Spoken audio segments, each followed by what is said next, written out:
Hi. Hi, everybody. Hi. We're here now. Finally, we're back.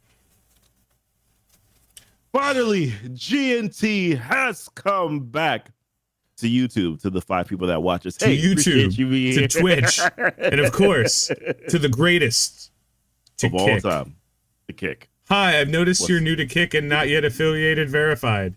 I could share your stream. Add me on Discord. No. I literally just went live, Kick person. The answer is a resounding How did no. the bots hit that Thank fast? Good for you. Thanks, man. But I'm good. We don't do this for the money. This type of we do this for the sexual thrill. I mean, is there any other way? Nope. What else is there? Come on now. All right. So we missed last week, but nothing happened last week. So did we miss last week? There really wasn't anything to talk. You know, honestly, last week when we missed it, I was like, is there anything that we need to talk about? And I was like, no, there really isn't. There really isn't much going on. As a matter of fact, there was nothing going on. I said there wasn't really anything much going on. No, first of all, that's improper grammar. There was episode 5 of The Boys. There was episode 5 of... Which was not as good as episode 4. Good, but not as good as episode 4. Yeah, there was episode 5 of The Acolyte, which was the only good episode of The Acolyte. Okay. There was nothing from Marvel. Obviously, there was nothing from DC because the day ends in Y. And there's some more stuff going on with DC true. This week. They did drop all of the Suicide Squad Isekai, or at least like 5 episodes of it or something. I haven't had a chance to watch it. We watched it live, and then our video was like, "Hey, you don't own this trailer," and instead of fighting it, which is what I will usually do on YouTube, because it is. They always tell you, for anyone who's on YouTube, right? For anyone, you're gonna put something up, right? If your video, if like we show right here a full video of something and we're just like watching it, yeah, that's kind of dirty. But if we put something on and we're like, yo, that looks awesome, oh, did you see that? Like, that's literally a reaction. Like, we are reacting to it. 99% of the time, if you are actively reacting to the content that you are showing, whether you own it or not, if your attempt is to be like, yo, this looks awesome, I like how they did this, don't be cheesy on it. Don't be like it's not about stills. Like, if you actually are watching something with the purpose of reacting to it, and you're pausing, you're taking breaks, you're discussing what's going on, challenge that shit. Even though YouTube will be like, if you don't do this, we're gonna take your channel down. No, they're not. They're not. Like, they literally won't. Yeah. Like, and unless you're full of crap, like, they're not going to, because it's not, the juice is not worth the squeeze. We are technically, we're often full of crap. But like, realistically, we were watching the Isekai because I love fucking anime. You love anime. This is a DC anime.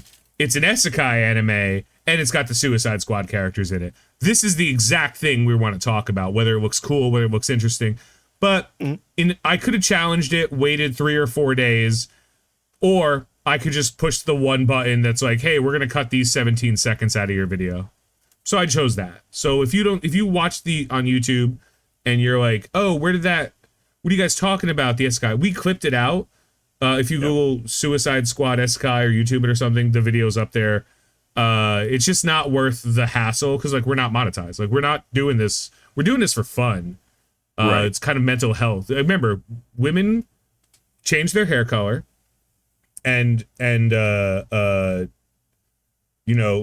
book on Facebook, Twitter, Instagram, and men start podcasts. That's how we do therapy. That's how therapy works. So I have 55 podcasts right now. Or to be fair, there was an Instagram reel that I saw this week of men that went on a retreat that paid $10,000 to essentially cry in a pool together. Hell yeah. And that was their mental health. But, you know, the treat. I think we demonize it a lot. We're going to take a minute to talk about mental health. I think we demonize, like, don't get me wrong, like, don't fucking cry in public. But that's not a rule I have for men. That's a rule I have for humans. Like, don't ever show vulnerability publicly. But if you're in your car, parked in a parking lot, and you're just having a day, bro, throw on Michelle Branch and let one out. You know what I'm saying? Like, just have a good one. Who cares? You know, easy, dude. Have you ever seen a guy after he cries? It doesn't look any different because they're not wearing makeup. Like, it's fair, bro. Like, what? Dude, I'll get smoke in my eye from a blunt or a cigarette, and my eye will start being red and tearing, and that will look worse than if I had a cry. It doesn't matter. Just don't don't do any don't do things publicly, because then you open yourself up to hearing things that will not be good for your mental health. Like, that's all I'm saying. Like, don't. I get what you're saying. Like, I think it's great. Like, go to a retreat. Go do whatever. Like, that sounds great. Paying $10,000 though. $10,000 seems like too much. That's a lot. If you got $10K to go on a retreat to cry, you got enough money to go to like a Dave and Buster's and just you know, let it out at let it out at like one of the VR games. Like, go to your bathroom, fill up the tub, you know, cry there. I don't know, turn music on really loud, cry there, put on some white noise, whatever. I don't know what it is. You know, just run the shower. You need to do. Run the shower. Take a solid 15. Let it all out. Let whatever you have, just let it out. Don't bottle it up. That's why men die 5 years earlier than women. Yeah. Because they just bottle up all these emotions and never... like, dude, listen, I'll be the first to tell you. Let it out in your own time. And if you have a friend, a true friend, that, like, you gotta be clear with, like, yo, I'm going through it right now, and that friend is, like, gonna give you shit, but, like, not in a fun way. Like, I'll give Goofy shit if he calls me for anything. Goofy's like, yo, I stubbed my toe. I'll be like, yeah, bitch ass toe, motherfucker. You know, like, I'm just gonna say it. Like, yeah, your toe sucks. Like, I don't know what to tell you, man. Get better toes. I mean, yeah. Like, that would be the best option, honestly. But that's coming from a place of I want him to laugh. Like, I want him to laugh about it. And then, like, be like, no, but for real, you good? Yeah. Oh, or no. Same thing. Break up. Death in the family. Oh, yeah. Puppy's not doing too well, right? Actually, animals, number one on that fucking list. If you ever, and this is open to anybody, if you're ever like, yo, my dog is not doing well, you DM me immediately. We're going to talk about dogs. Right? Like, that's animals, number one. Humans, number four. The stuff in the middle, the stuff in the middle involves like yeah. Okay. So it's like dogs. Like, I dropped my food, like whatever I was eating is on the floor, right? And then it's like she ain't into it, and then it's like actual humans, she or he, like whatever you're into, like they're not. I'm not enough. I'm just learning the hierarchy level of where you rank things, and it's very interesting. Animals, I guess as a food falling. Okay. Actually, that's my general, like, it's all animals are the best, and then it's food, and then it's anything sex related, and then it's like humanity in all of its form. Okay, all right. Yeah, humans are useless. No, Did you watch the debates? Did you watch the debate? Did you? Didn't watch them live. I watched replays and segments of the debates, which probably aren't necessarily good because a lot of the segments are specifically handpicked. We are so fucked, bro. We don't have a chance. Bro, we don't fucked. We don't have a chance, bro. We got a dude who should not be president and a dude who cannot be president, and I'm not going to tell you which is which. I'm not going to tell you. We got this is honestly the best. Contemplated. This is the away best. from this country. I did. I contemplated it. Doesn't matter. Like, it's not going to affect. It's not going to affect you. It's not going to affect me. It's going to affect other people. I still considered it for dramatic effect. I was like, maybe this would be the right thing to do. Bro. But no, seriously, it was the saddest thing that I've watched, and this might sound like an exaggeration, but no, seriously, this was the saddest thing that I've watched in probably the past 10 to 15 years. It was that bad. You have one person that doesn't know where he is, and then the other one is delusional, which basically to me are the same thing. Again, sir. Can we just take a moment, bro? Give me some good 60-year-olds. I'm not even asking for like 45, 50. Like, give me a 62-year-old. Oh boy. My grandfather, rest in peace, 93 years old when he passed. Still driving, no accidents, still working. Like like doing contract work. Things, yeah. Like active. 93 years old. Busy. You know how what got him?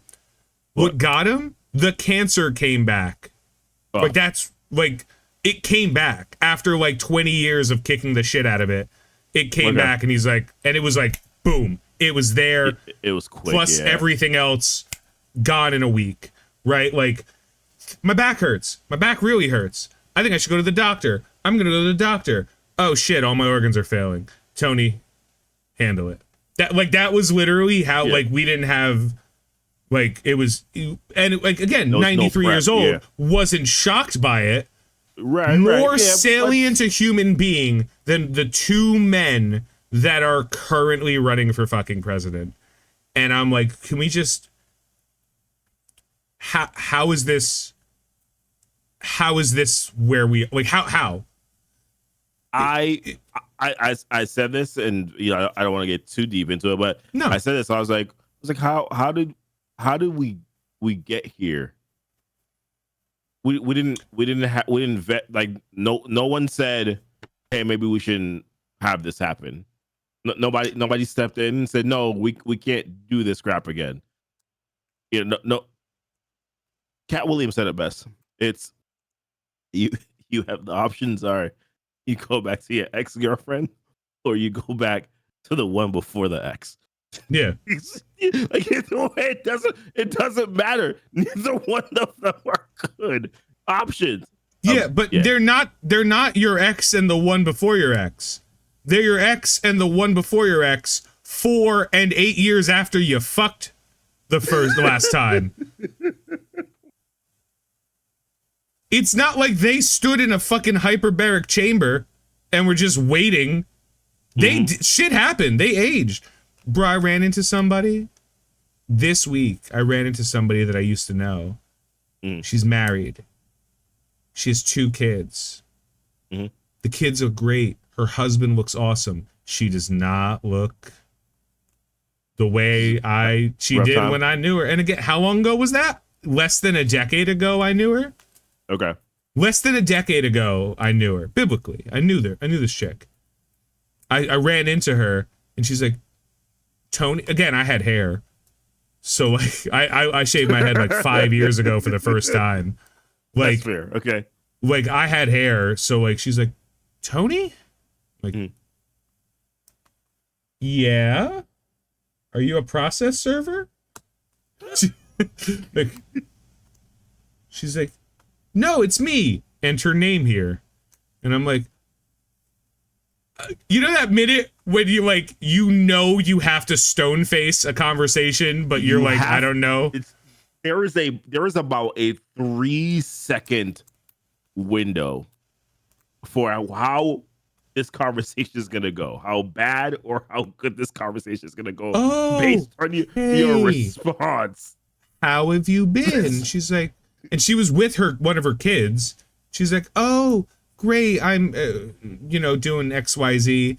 She's like, I'm married now. I have kids. I'm like, oh, that's awesome. And she looks just fucking haggard.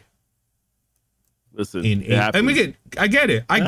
I'm not saying there's anything wrong, but I was like, granted, I do not look the way I did 8 years ago. Yeah, that's fair.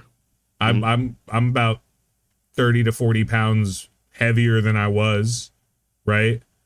Like easily. I don't have hair.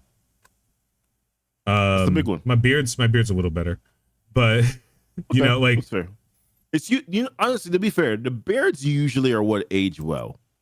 Everything else, not so much. The beards get better over time. They get better. We gotta like I can't, man. Like, dude, like just the best we have are 2 80-year-olds.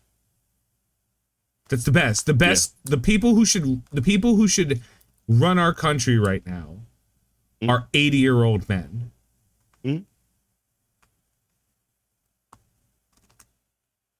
Nobody. I don't want, like, bro, why are people ordering for the table that ain't gonna be here when the food comes? Like, I don't. No, man. Like, you want to call it ageism? Fuck, it's ageism. Like, yeah, absolutely. Again, my grandfather, never once did I have to have a conversation with him about driving. Never once did I have to have a conversation with him about continuing to work. Do you know why? Because he fucking did it. Because it was never I mean, don't get me wrong. I was like, yo, you're not driving to Brooklyn. Like, I will take you to Brooklyn. That's a long drive over the bridge. I don't want anything to happen. I'll take you. He's like, oh, okay, yeah, sure, no problem. Yeah. I'll step in when I'm like, I think this is better. Not that I didn't think he could. If he did it without telling me, I wouldn't have known. Right? Like, but at the same time, I'm like 93 years old, bro. Like, yeah, you can't. No, we all aren't built the same. And in this situation, we recognize that this is not. We're effed. We're fucked. Yeah, as like not like whatever you believe in. If you like, it doesn't matter. There is no possible way that either of the two candidates currently for president are good choices. It's impossible. Yeah.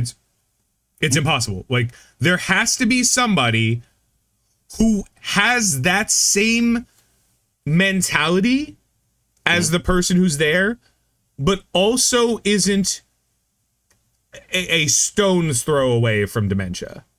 Yeah. Like there has to be. Yeah. Like, and that's why I'm disappointed, because I'm like, how did we get back here? We could have gotten, just throwing out there, we could have gotten Ron DeSantis versus Gavin Newsom, two like late 40s, early 50s governors. Two like late 40s, early 50s governors who are like vibrant and adamant. And like, I don't give a shit about extremism, because like none of that fucking matters, right? It's red versus blue. Like, whatever happens it is what it is. Yeah. But like, just hope the VP, whoever the vice president is for whoever wins this next election, better stay ready. Yeah, stay get ready. Just boop, boop. Like just keep them in a fucking keep them in a 24-hour fitness. Like, just listen. Like, I whoever it is, get fucking ready, because like neither of these men, both of these men are like one bad day from 25th Amendment. Like both are just being like, you can't do this. Like, you. Yeah, bro, that's funny. You can't. Like, one is just like saying nonsense, and the other is just saying nonsense. They're both just saying nonsense. Dude, it is absurd to me. Like, and I like to talk about bubbles, if you'll allow me for a minute, because like Hollywood is a bubble, right? Hollywood is a bubble, and the worst thing in a bubble is that like the best thing you can do in a bubble is recognize you're in a bubble. There are 3 bubbles in generally the world. There's like the wealthy bubble, which I generally refer to as like the how much can a banana cost $10 joke from Arrested Development. Like, you don't understand certain things because you cannot fathom them because they don't happen to you. And then there's the Hollywood bubble. And the Hollywood bubble is like, it's actually almost exactly the same as the DC bubble, the politics bubble, where it's just everybody is so confident they know what's happening and nobody has any idea because the only people they talk to are like in the same boat. Like, I promise you, there's a reason like movies and TV shows have test screenings. Yeah. And they change shit after, because like if there was a moment of conversation between a sane human being for a movie, like some of these like things would have been caught immediately. Like, we thought this was going to be good. Really? How do you not know what your audience is like? See what made a lot of money. Do that. What, like, that's the point. Like, art is valuable, but like, if you're spending, hypothetically, $180 million on something, you're not making art. You're making a product that you want to be consumed for profit. Let's spend that on the people who are going to spend money. Like, $180 million is a lot of risk for like an attempt. Just be like, that's too much. If you want to spend to like cut it down, break into a market, 40 mil, 60, you know, spend 20 mil on research. Be like, yeah, 20 mil. We'll see if this works. No, we're out 20 mil. All right. Yep. But like, and the same thing with DC. Everyone's like, no, you don't understand, man. You don't understand. Like it's you know, these are our candidates. These are the ones who give us the best chance of winning the election. Where like, it's the same conversation. 50% of people are like, I'm not voting for Biden. And 50% of people are like, I'm not voting for Trump. So like, yeah, I mean, it's so funny that you say that, because that's pretty much basically where everybody stands. Yeah. And then, of course, there's the people in the middle who actually care about the politics, right? And care about... Yeah. But that's the problem. The people in the middle are the DC bubble. Mm-hmm. They're the people who are like, we're gonna trick, like, dude, there's not 20 million illegal immigrants staying in Ritz-Carltons across the country. Like, that's not a real thing. But at the same time, like, there's absolutely, like, that's one thing. And then the other side, like, there's absolutely no way that, like, the White House aides are, like, running to keep up with Biden because of how much energy like, you're lying to us. And like, the audacity you have to think that everyone is, no, of course not. And like, then you have like the extremism, like the Daily Show will interview like truly the worst human beings I've ever seen, and they'll be like, they'll say some dumb shit about Trump, and we're like, all right. And then like at the same time, you'll get like the Daily Wire. Is that which one is Ben Shapiro and his dumb voice on? Bro, I don't pay attention to politics. You'll have that guy asking some like 17, 18-year-old in college to prove a fucking point. And I'm like, they're in college. They're not cooked. Don't trust a college. You go to college to learn, not because you know shit. Yeah. Why are we asking college kids anything? What are we doing? Because they're our future. We need to know what they're thinking. We need to make sure that they're involved. That's the reason why they're there. Yeah. Or because they're in college is a scam. What? Oh. I mean. I didn't know. I thought that's where you were going. I thought you were going. That's not where we're going. I was going. Dude, I have an MBA. College is a fucking scam. I'll tell you right now. They're easy to get though. They believe this is their opportunity for them to be able to share their voice and have it. They're leaning into that. Come on the show. Share your opinion. That no one cares about. That no one cares about. We don't care what you have. 17? What do you know? unfortunately, what do you know? If you ain't at least 25, you gotta be like, basically, here's what it comes down to. I have to look in your eyes and I have to see no spark of light.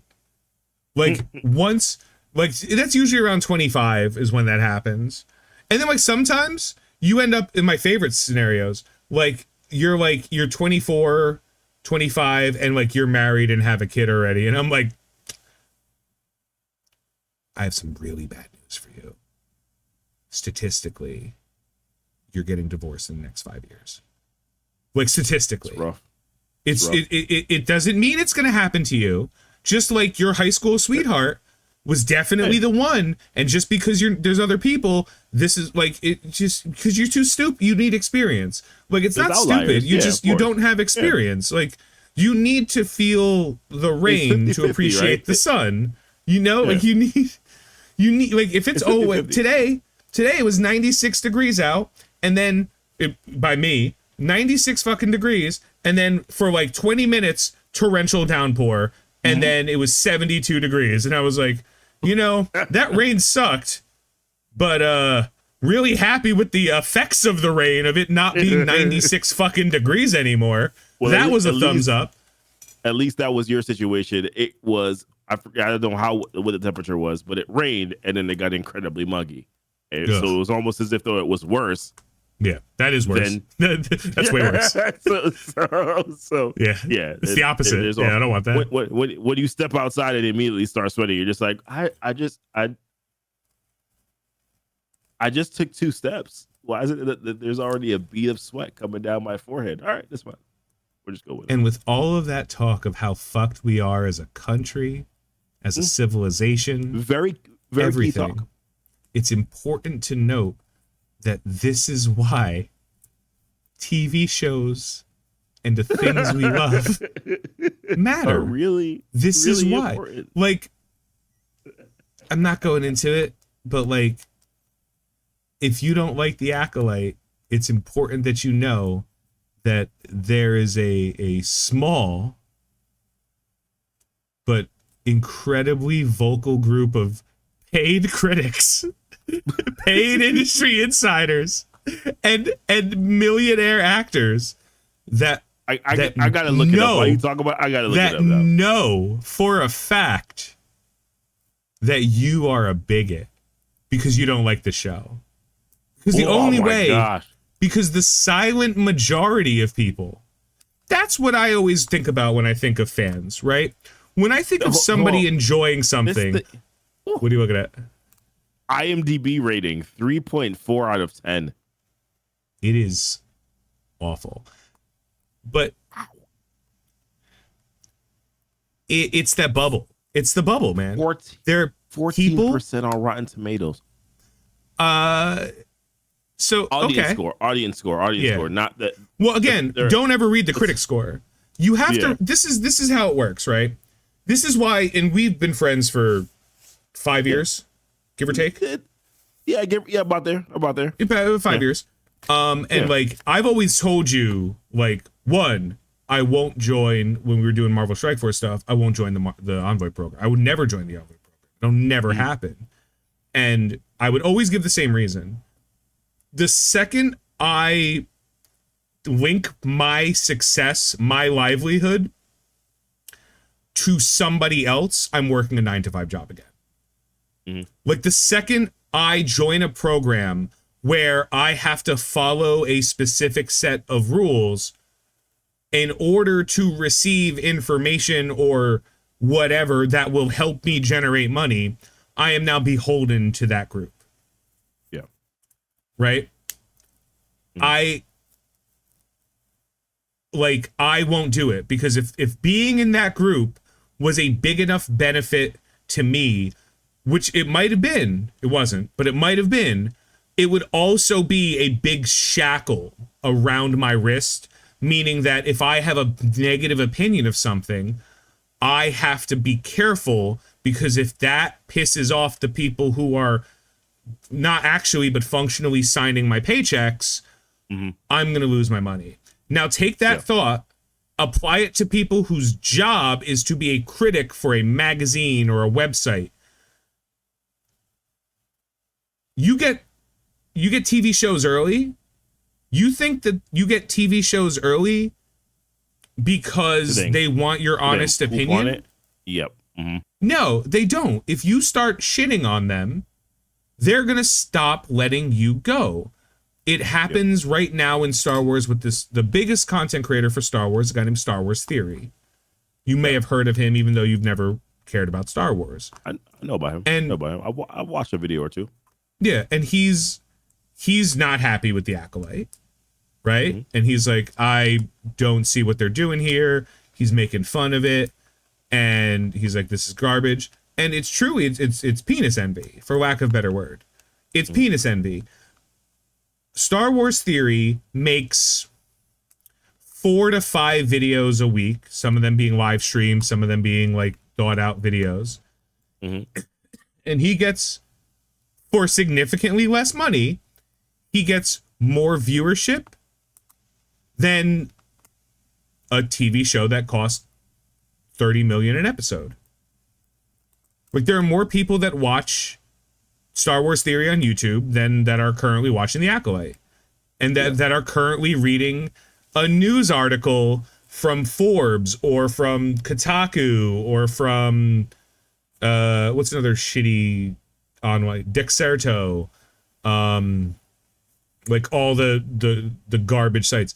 Like, they're not making money because they're in a dead industry that only exists because they're being bailed out by deals they've cut, so that, like, with game studios, with movie studios, where they'll get the videos ahead of time, as long as, you know, they're not going to tell you you have to give good reviews, but they're also completely capable of being like, we don't like your review, so we're not going to work with you anymore. Right.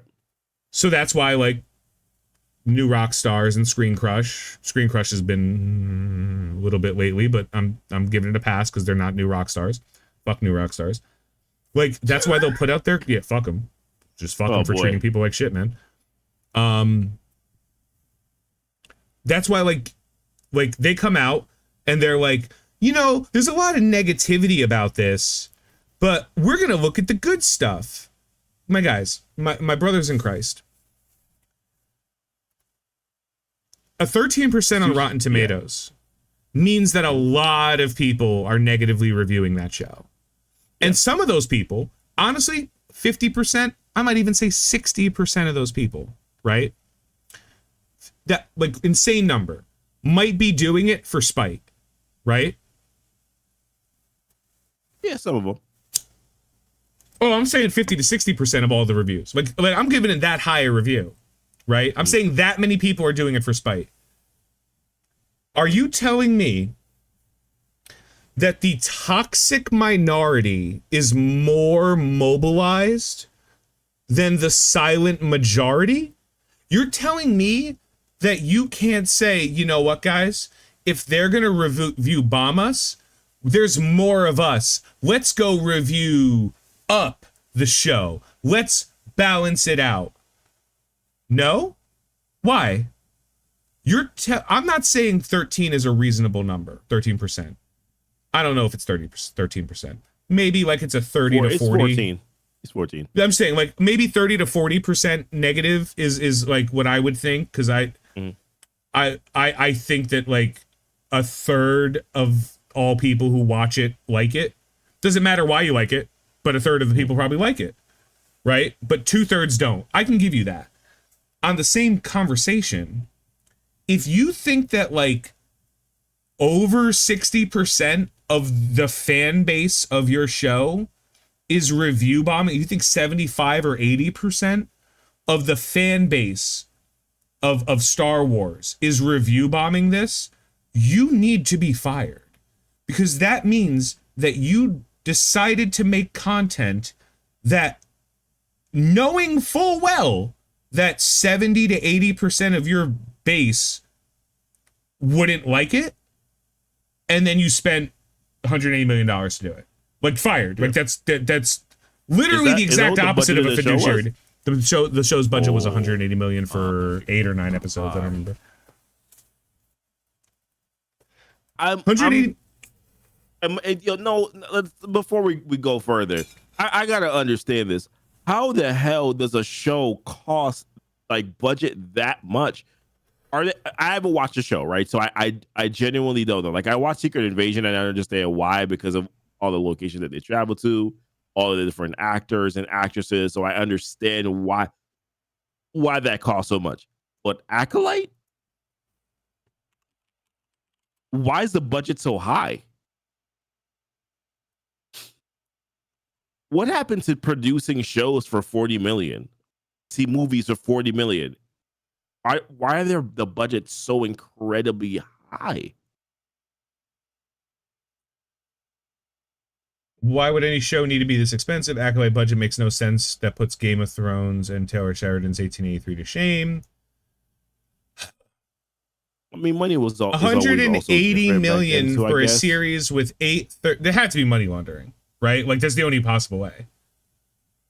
Because you can't spend 180 million dollars on a TV show and expect to generate. Like some of it's cost, right? Like Netflix has to spend money on movie budget. Yeah, it's just insane to me. Netflix has to spend money on original content in order to retain viewership. But $180 million in Netflix money, and I know this, is multiple movies, multiple shows. Like 180 million is like enough. Dude, when Netflix was greenlighting everything, you would just come in with a script and they'd be like, we'll greenlight it, we'll give you 10 million to make it. And like we have everything we need. We have the sound studio, we have we have our in-house like people. We'll get everything where you need it, but we're only gonna give you $10 million to make it. A movie, a TV show. Like that's why Netflix movies, some of them are just dumb. Remember Bright? Bright was supposed to be this big, massive Netflix thing. And it was like a really interesting premise. Will Smith, and there was like fairies and fairy tale creatures were in it and shit. Yeah. And it just sucked. It was just a waste of money. And they're like, oh, I guess that wasn't worth it. So they're like, all right, we're not doing that again. We're not making these massive budget shows. Stranger Things, single-handedly, Netflix is pouring in cash. So they're like, how much money? How much money for the next season? Okay, we'll do it. Like, it's fine. Because we're going to make it back. Because we're going to make it back in ad revenue. We're going to make it back in merchandise. We're going to make it back in ad revenue being like they pay people to sponsor stuff. Like, we're going to make it back. We're good. We're totally ready. They're ready for it. Like, they know that show is worth it. Some of the more small shows, who's to say, right? Yeah. Disney spending $180 million on 8 30-minute long episodes. I truly have no idea where that money went. If this was 80 million, I would have a hard time. You've watched the series. So personally, that's why I asked you the question, because I'm just like, what does it look like they spent $180 million on? Because to me, that makes no sense. Okay. Listen, I get it. Secret Invasion did what, 250 mil? The sets, while at sometimes claustrophobic, sets were a little like sometimes they're claustrophobic, are very good. Like when they make a real set. Not just like when they're in the forest, it's clearly a fucking soundstage. When they're making real sets, it feels a little claustrophobic because there's a lot of detail. Okay. So if you want to say the sets generally cost about 30 million of that budget, I'd believe that. Right? Like that makes sense. And then like the soundstage, which Disney has the I forget what they call it, their soundstage, but they have their own one where you only make the front part of the set and everything else is backdropped. Okay. And then of course sometimes you film on site. Like sometimes you film in a city and stuff. But like I don't know. Like how much is Deadpool? Good question. movies. Do we have those numbers yet?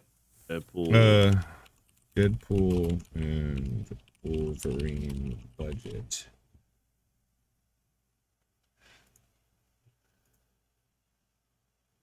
Okay. About 260 is the general consensus. Subject. Yeah, honestly, I'm not seeing a direct number on that. I see what you see, but no official number. Hold on. Why do people think Deadpool and Wolverine will make $1 billion? It will. I think it will. It will because of 3 reasons. One, superhero fatigue is not real. It's movie theater fatigue. It's going out to see something. Deadpool and Wolverine is promising to be a spectacle, much like Barbie and Oppenheimer promised to be a spectacle. Both of those movies made $1 billion. Deadpool and Wolverine has a lot of well-known characters that even people who are disenfranchised with Marvel might be like, oh, I fucking see that. And aside from that, nostalgia bait. What's the numbers right now so far? I mean, there's been what were pre-sales like? Wasn't it close to 200 mil? I think they hit 200 mil in pre-sales. Yeah. 1 Wolverine, 2 Andy Bauer. 1 Wolverine, 2 Deadpool, 3 School is Out. Yeah, like this movie's gonna make $1 billion. Like no question. I will be shocked if it makes under $1 billion. Yeah. I would even. I'm gonna go ahead and say, I'm convinced that Deadpool and Wolverine might be the fastest $1 billion Marvel movie. Yeah, potentially. Yeah. Because why did the Marvels fail? Pick a reason. I don't care. Darben. I remembered her name this time. Good on you. I've been doing for 2 weeks. I've been studying Darben. Yeah. Why did we appreciate you. Thank you. Yeah. Why did Ant-Man and the Wasp: Quantumania fail? Because after the opening box office, which did well, the opening weekend was pretty good.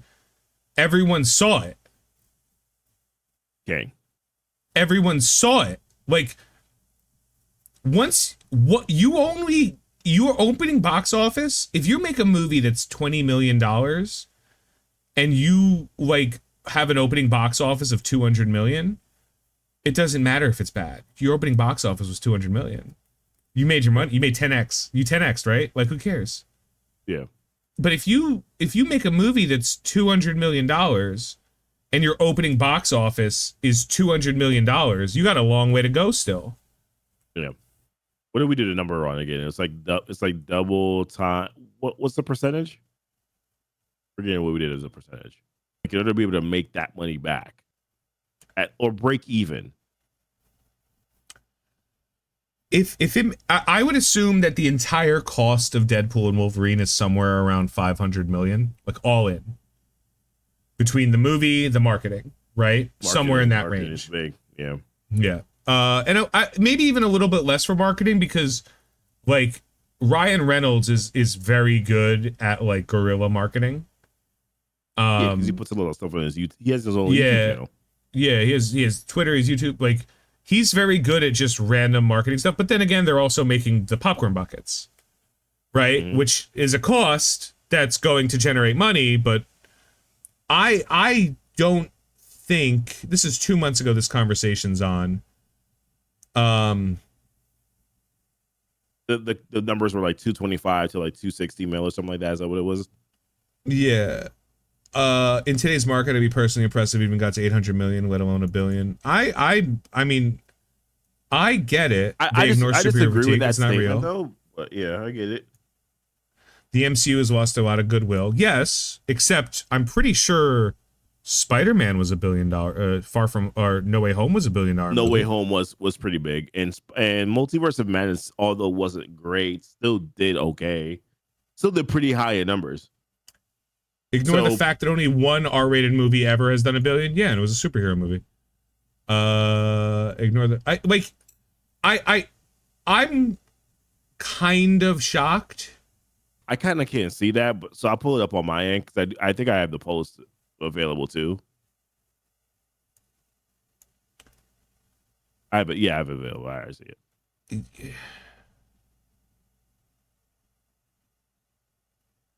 No Way Home grossed 1.9 billion. Domestic?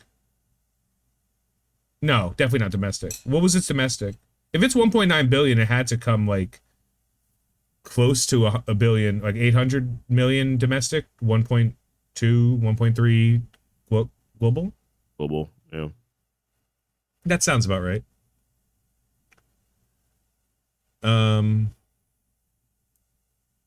I get what they're saying, but I think people think raw volume of liked heroes will have an exponential impact at the box office, but it does have an exponential impact at the box. Like, I don't get this entire conversation.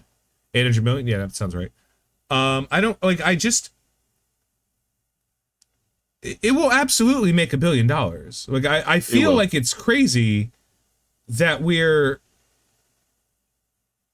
even implying not domestic. I don't think it'll be $1 billion domestic, although I wouldn't be shocked.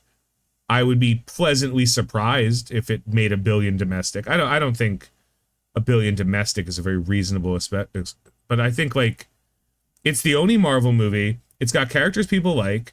It's got nostalgia bait for people. It's fun. It's rated R, which, and I cannot stress this enough, doesn't matter. Yeah. It matters. Like, dude, what is the Minions movies are like exclusively for kids and tired parents. Hi, Goofy. I see you. I was gonna say, you talking about me? Okay. Yeah. And those movies aren't $1 billion movies. Yeah. Do you know who's gonna spend? You know who's gonna see Deadpool and Wolverine twice? People who want to watch an R-rated murder movie. Like, yeah. It's fun. It's gonna do it. Like, I think this is the movie that people have been waiting for years, right? They wanted to see a Deadpool and Wolverine team up, and I think that they potentially have an opportunity to really be able to deliver in a lot of the areas and the aspects that viewers want. So I think that it's going to be it's going to hit $1 billion. I think just for the sake of that. Also, there is something to be said about Wolverine and Deadpool finally being a part of the MCU. I think that carries a little bit bigger lore. So the comments on, well, no Deadpool movie is done over X. Well, I get that, but they didn't do over X because they were with Fox. Like, MCU has a name behind it. Disney, there's a name behind it. I think will be more people who will be interested in. It has put it this way, it has a bigger reach. It's a bigger reach. So for that reason, I think that it has a potential to do better than other R-rated films before. So for me personally, I personally do think this thing's going to hit $1 billion. And I think here's what Logan I don't think made $600 million on a budget of $97 million. That they did well on that one. Then I will say this. There's something to be said about the fact that we haven't had a Marvel movie since the Marvels. There is a little bit of an itch that needs to be scratched by the fans. They want to see a movie in the theaters by the MCU. They want to see a good movie. And Deadpool and Wolverine present a movie that could potentially be really good. So there's an aspect of want. Like, there's that. There's desire. And I think because there is desire, that's the reason why this movie has a potential to be on top of the nostalgia. Those things are also baked into it as well. As of my birthday, its opening day pre-sales were 8 million.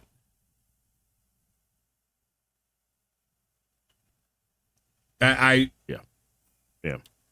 I'm not rooting. I mean, I am rooting for it. I would very much like it to be a good movie, and I'd like it to be successful so that the people in Hollywood could shut the fuck up for a minute and realize that they actually don't know how to make a good movie. Mm-hmm. Because here's how you make a good movie, okay? Find out what people want to watch. Mm-hmm. Do that.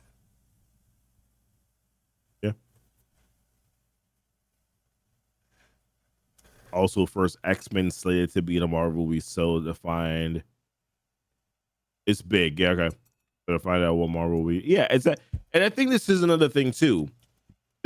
So these aren't the major factors, but these are just like the little extra tidbits that I think could make it really good, right? It's Deadpool and Wolverine, but it's also kind of a multiversal movie. Avengers made $1 billion. Movie. Iron Man 3 made $1 billion. That movie sucked. Oh, Age of Ultron made $1 billion. That wasn't great, but it was fine. Civil War made $1 billion. Black Panther made $1 billion. Black Panther did. Infinity War made $2 billion. Yeah, that makes sense. Captain Marvel made $1 billion. That movie wasn't good. That wasn't Endgame good at all. made just under $3 billion. Far From Home made $1 billion. That No Way Home made just under $2 billion. Like, and yes, these are PG-13 movies. I understand that. Do you truly, in your fucking heart, truly think movie theaters give a flying fuck how old you are? It's not illegal. Just so you know, it's not illegal. Yeah. There's no law preventing. There's no law. It's not the motion pictures rating system is not a law. It is like the theaters have agreed to not sell tickets to rated R movies to people under the age of 18. Mm-hmm. How many of you have seen rated R movies before you were 18? Come on now, hundreds.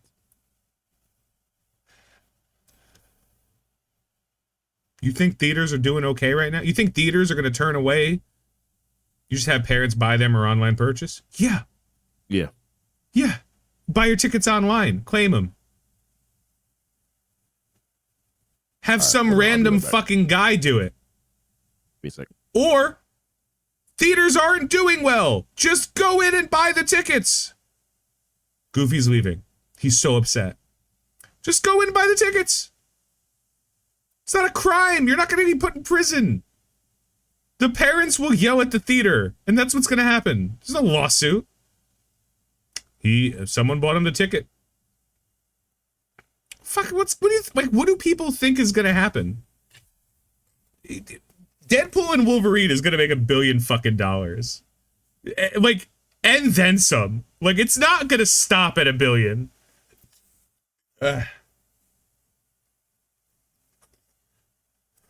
Keep in mind,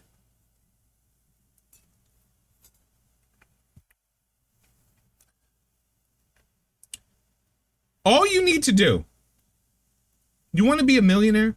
Not now. Now's not a good time. Maybe it's coming back in the future. But all you have to do to be a millionaire is franchise a Dollar Tree outside of a fucking movie theater. Or Dollar General, one of them. That's it. $1 million. Just save up whatever it takes to franchise one of those fucking stores. $220,000 probably. $250 maybe. Then open it up. And then at every, like, now probably not a lot of movie theaters, but now just show up, be like, hey, you want cheap ass fucking movie? It's the same fucking candy. It's cookie dough bites, fucking Twizzlers, gummy bears, Gushers, same candy. Bag of popcorn, Cheetos, soda. That's it. Just right outside dude, if I could, I would open a stand at the edge of I would open a candy stand. I would literally have like a small little cart outside of every movie theater and be like, who wants candy? $1 each. $1.25 each. $1.50 each. 3 for $3. You know, like, just move it. Just get out of here. Sir, you have to leave the theater. I don't give a shit about you. Fuck you. Turn $20. When I ran a game store, card games like Magic and Yu-Gi-Oh and shit like that, people had no idea where our money came from. Like, people were like, guys, you're not selling any of your product. Be like, we make $0 on product. Like the markup on shit. Like if every pack of Magic cards sold for $3.29 cost us $2.13 minimum, $2.70 maximum. So like we made like a couple of cents on a pack of cards. Warhammer shit, the markup was like 15%. So like we made nothing, and we had to be competitive with like the online prices. So like it was impossible. We made no markup. All of our profit, every piece of profit we made was from a certificate we paid $150 for to allow us to have a refrigerator and a microwave. The fridge had sodas and like some like snacks, and the freezer had just Hot Pockets, fucking those like White Castle burgers, just like random shit you can heat up. And we would do a $350 run once or twice a week to BJ's.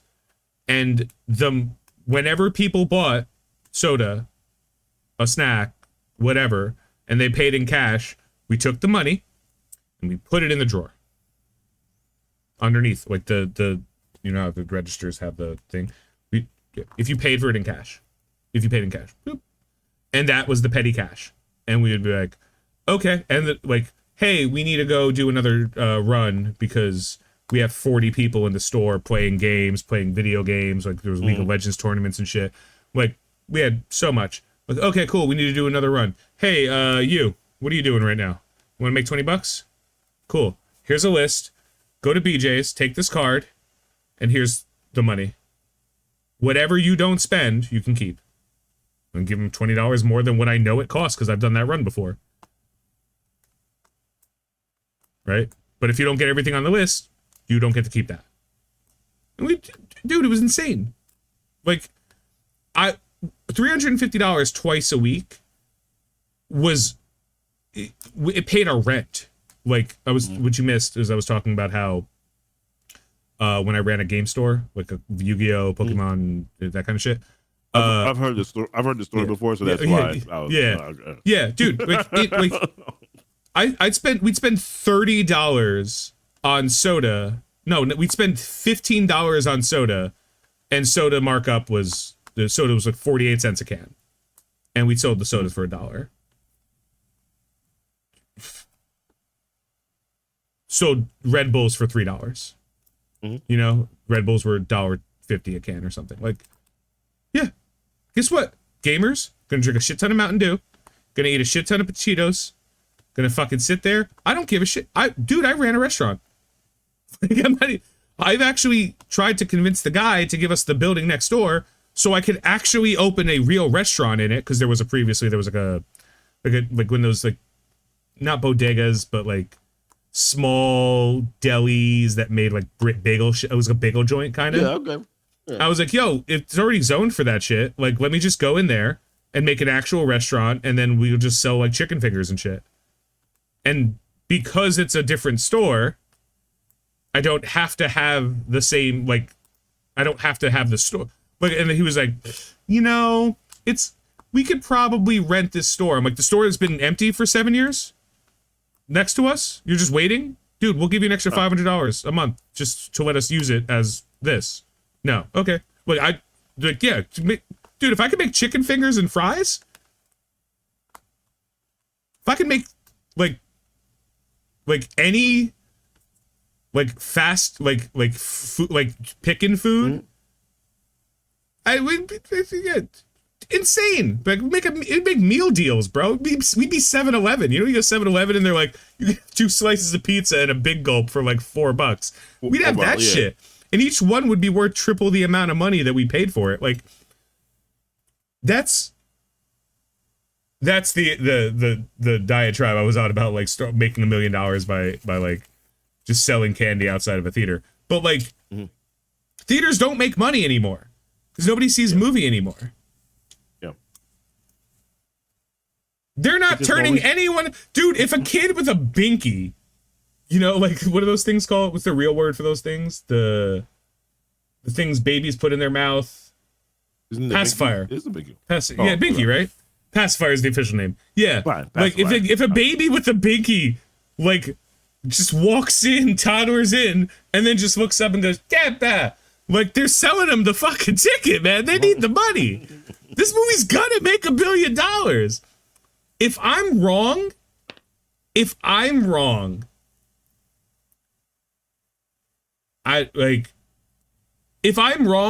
Marvel is truly fucking fucked. Yeah. Like, truly fucked. But I don't think that they are. Yeah. If this movie doesn't what I said when you is, I'm saying $1 billion. I think it's going over $1 billion. I think we're doing like 1.5, 1.6. That's just my yeah. Right? Like worldwide? Yeah, 1.5 is where I'm at with it. I think you know what I always think about? I always think about how strict China is with their movie theater policy of how they let kids in. Oh wait, they don't care. China doesn't give a shit. Jesus Christ. What a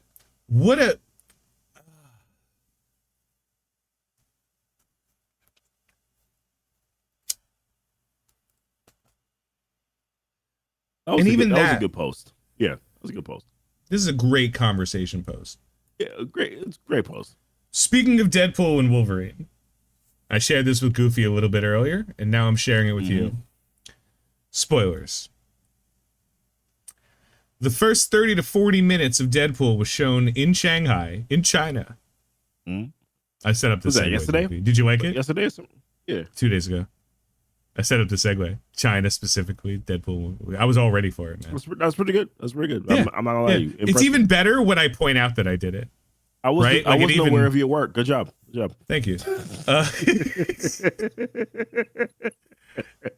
Our inside jokes always get funnier for us. So the key takeaways was it seems like the scenes we saw in the trailer are all in the first for 40 minutes. 40 minutes. Of a 2.5 hour movie. 2 hour 20 minutes somewhere. Very violent connection with the end of the Logan film, which was expanded on by saying that scene that we saw in the trailers that looks like it's the snowy forest, but it also could be it is the exact forest that Wolverine died in Logan. Okay. Many variants of Logan appear, including a zombie version of Logan. So I mean, we did see a cameo of Patch Logan, right? Like the one that went to Magic Four and all that. We saw that. We saw even the one that was kneeling down nearby the tombstones. I feel like that's a different Wolverine than the one that we're seeing in that. So I suspected that we were gonna see a bunch of different Wolverines. I wouldn't be surprised. Yeah, we did say spoilers. I wouldn't be surprised if even the yellow suit Wolverine, we may see multiple yellow suit versions of Wolverine. I wouldn't be surprised by that. We may see multiple versions of Wolverine that are played by Hugh Jackman. There's a bunch of stuff. Many cameos, whatever. Then there's this one that I heard. I heard that the scene in the trailer where Deadpool is talking to Wolverine and pulling the swords out of him, where he's like, that people have been waiting for this fight for a decade. Yeah. And it's cut to look like they're talking about Sabretooth. It's not Sabretooth. It's the Hulk. Which Hulk? I don't know. But apparently it is Wolverine versus the Hulk at some point, which oh yeah. Even if it's not, I'm going to be mad. It should be.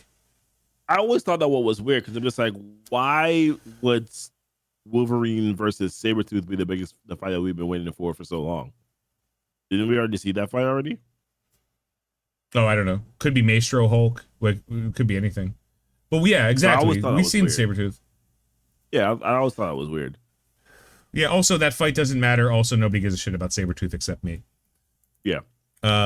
Lady Deadpool wore a mask, but it sounded like Blake Lively, which fine. Why wouldn't it be? Yeah. And the most important takeaway, it felt a combination of Avengers Endgame and nonsense of Deadpool. And you know what? If any of this is true, great. And if none of this is true, also great because it's hype. It's hype. And if that's what they're telling us, we don't know shit about this movie. We talk about it. We don't know who the bad guy is. We don't know what's happening. We don't know shit about shit in this movie. We don't. Especially when we you know see, that we know see the you characters. See a trailer, and the trailer shows a particular character that was masked, and then find out, oh no, this was actually Sabretooth the entire time. How much are they masking in these trailers? We have no idea. They're like, oh look, it's Cassandra Nova, and we're like, oh, is she the big bad? Maybe. Probably no, it's not. Kang. It's actually the big bad might be fucking Kang. Like, I need a $60 day one digital release, bro.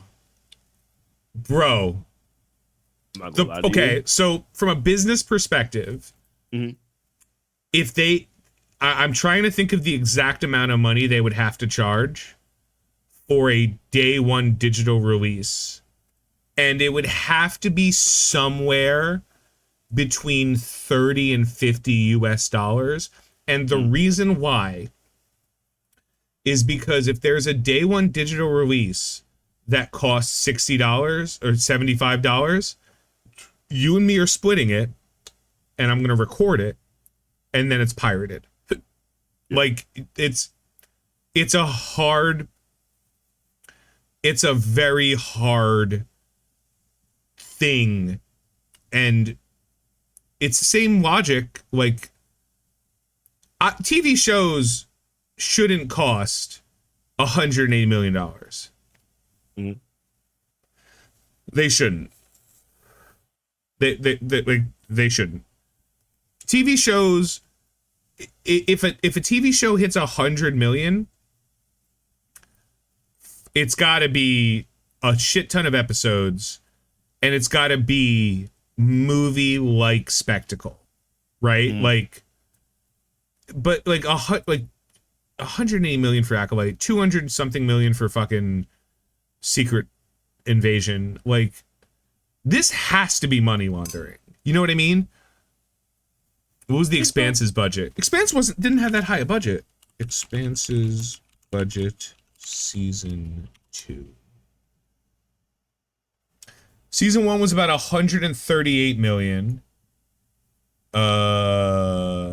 Which was, oh wait, no, I'm sorry. This is One Piece's live action. Which, you know what? Season 2 is coming. I saw $138 million in One Piece.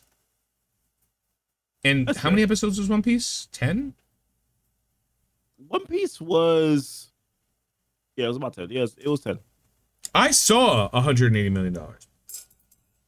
$138 million worth of that. And that was a lot too. Like, I even thought that was a lot, but I felt like it was worth it. Yeah. Because of how they showed characters. Game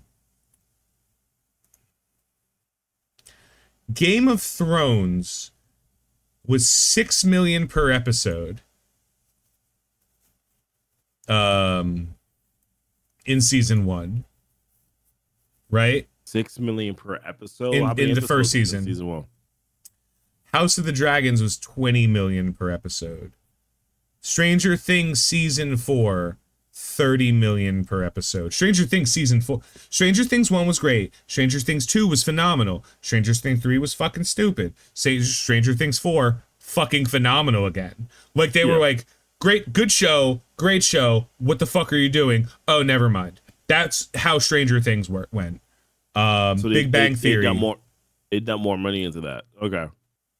Big Bang Theory season 11 was 10 million an episode.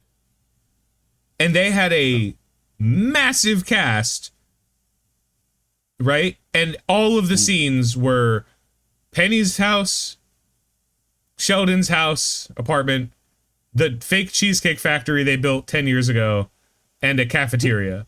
That was 100% of all the scenes of Big Bang Theory. The Friends, again, time different. Season 10, 10 million per episode. Lord of the Rings of Power, 60 million per episode.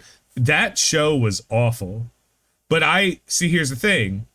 it wasn't a good show, but I didn't care enough to say it was a bad show. I just stopped watching it.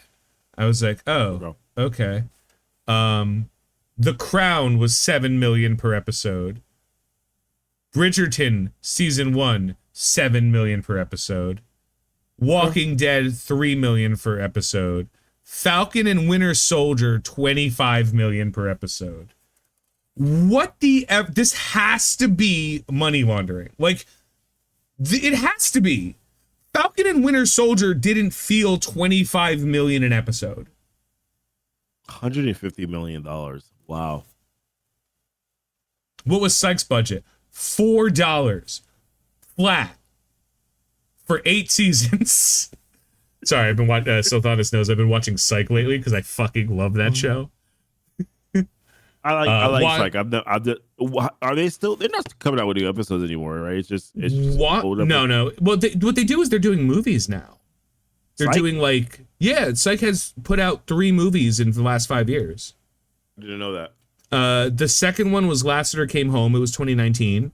And then in 2023, last year, they released another one. Great. Psych's great. Everything about Psych is great. Watch Psych if you haven't. It was on the USA Network, and we had a fight about it, me and my friend the other night, about, USA is really, they either hit real fucking hard, or it's La Femme Nikita. You know what I mean?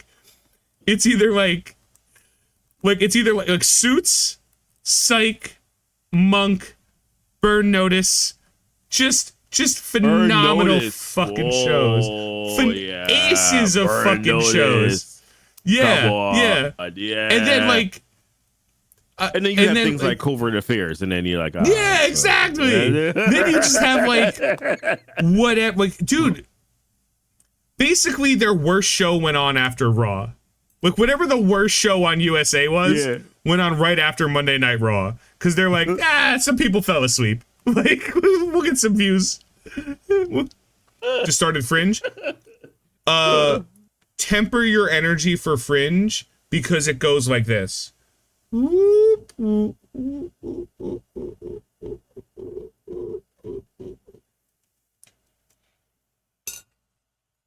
Great show. But again, one of those shows where maybe it went on longer than they thought. Kind of like Supernatural, which went on for so fucking long, I'm still not convinced it's over. WandaVision felt 25 mil per episode. Right? The show, I felt for some of the episodes it did, but some of them don't. But I guess, I'm not saying each episode cost 25. I'm saying it averaged to 25. Yeah. Mandalorian felt 15 mil. Mandalorian season 1 and season 2 were so good. The People versus OJ was 6 million an episode, and that was all actors, right? Okay. That was I think that was 8 episodes, 8 of the miniseries. Great miniseries. The Boys season 1 was 11 million per episode. That was great. Witcher season 1 was 10 million. Downton Abbey, didn't watch it. Never watched the morning show. Lost was 4 million per episode, which is mind-boggling because that show was insane. Mad Men cost nothing because it was just outfits. Yeah. And convincing January Jones to not sleep with the fucking director. ER seasons 4 to 6, 13 mil per episode. Again, as a show becomes more popular, you invest more not only in the actors, but in everything. The actors get paid more. The producers get paid. Well, not the producers, but the crew gets paid more. The sets get built differently. You expand. But ER was a 22 season series. Yeah, so the earlier numbers weren't probably. This is where it gets insane. Mad Men, hold on. All right, you know what?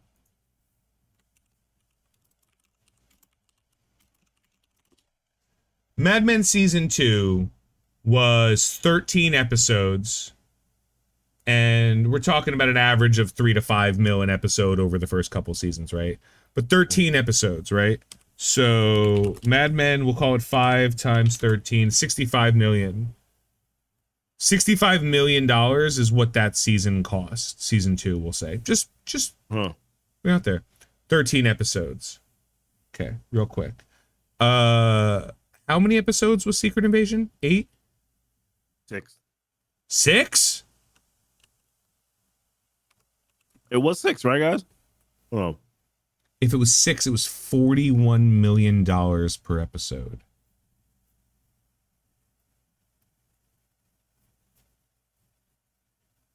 Dude.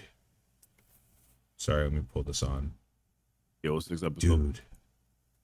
Dude. Has to be money laundering, man. That's a lot. They have to be. This has to be like, we're gonna spend. There's no like, dude. Be clear. How much? There are 33 million people in the United States, right? Mm-hmm. There are 33 million people in the United States. Let's say, on average, right?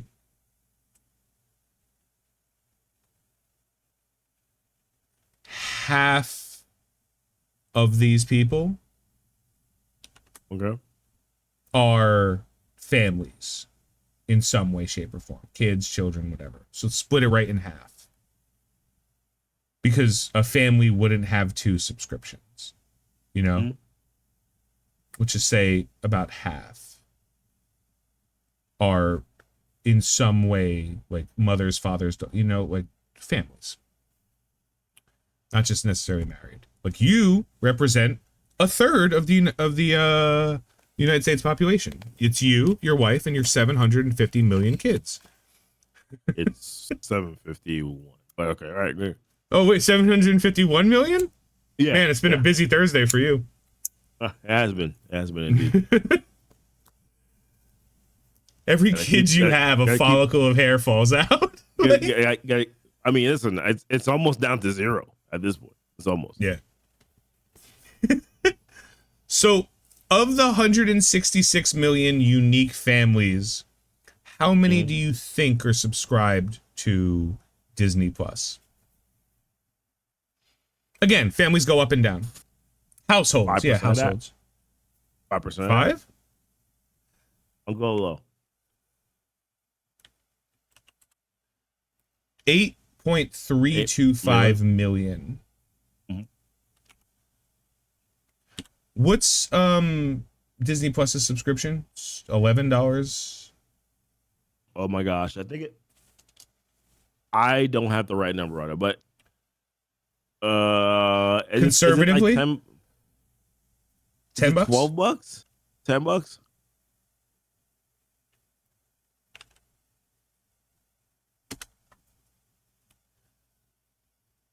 Oh. Let's call it 12 and do that.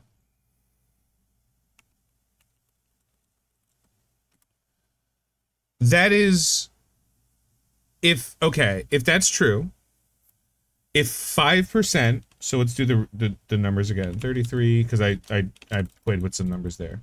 33 million divided by 2. That's how many households we'll say. Then we'll take that number, and we'll take 5% of that number. 8.325 million. And we'll say that each of them pays $12 a month over a year. That is $1.1 billion a year. That's insane. Is how much money Disney Plus can bring in. Right? All right, give me 1 second. Yeah, good. If I take 250 million from Secret Invasion out, and I take 180 million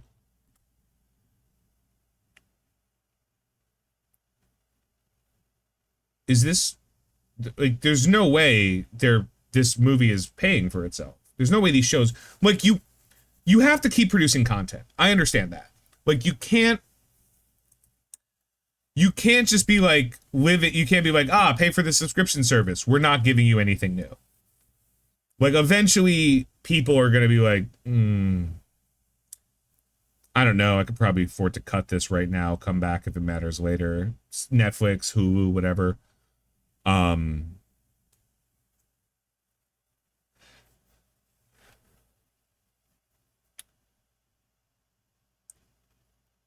But there's costs. Like, this isn't all profit. Like, you know, if it made, was it $1.1 billion a year in revenue, how much does it cost to operate the system?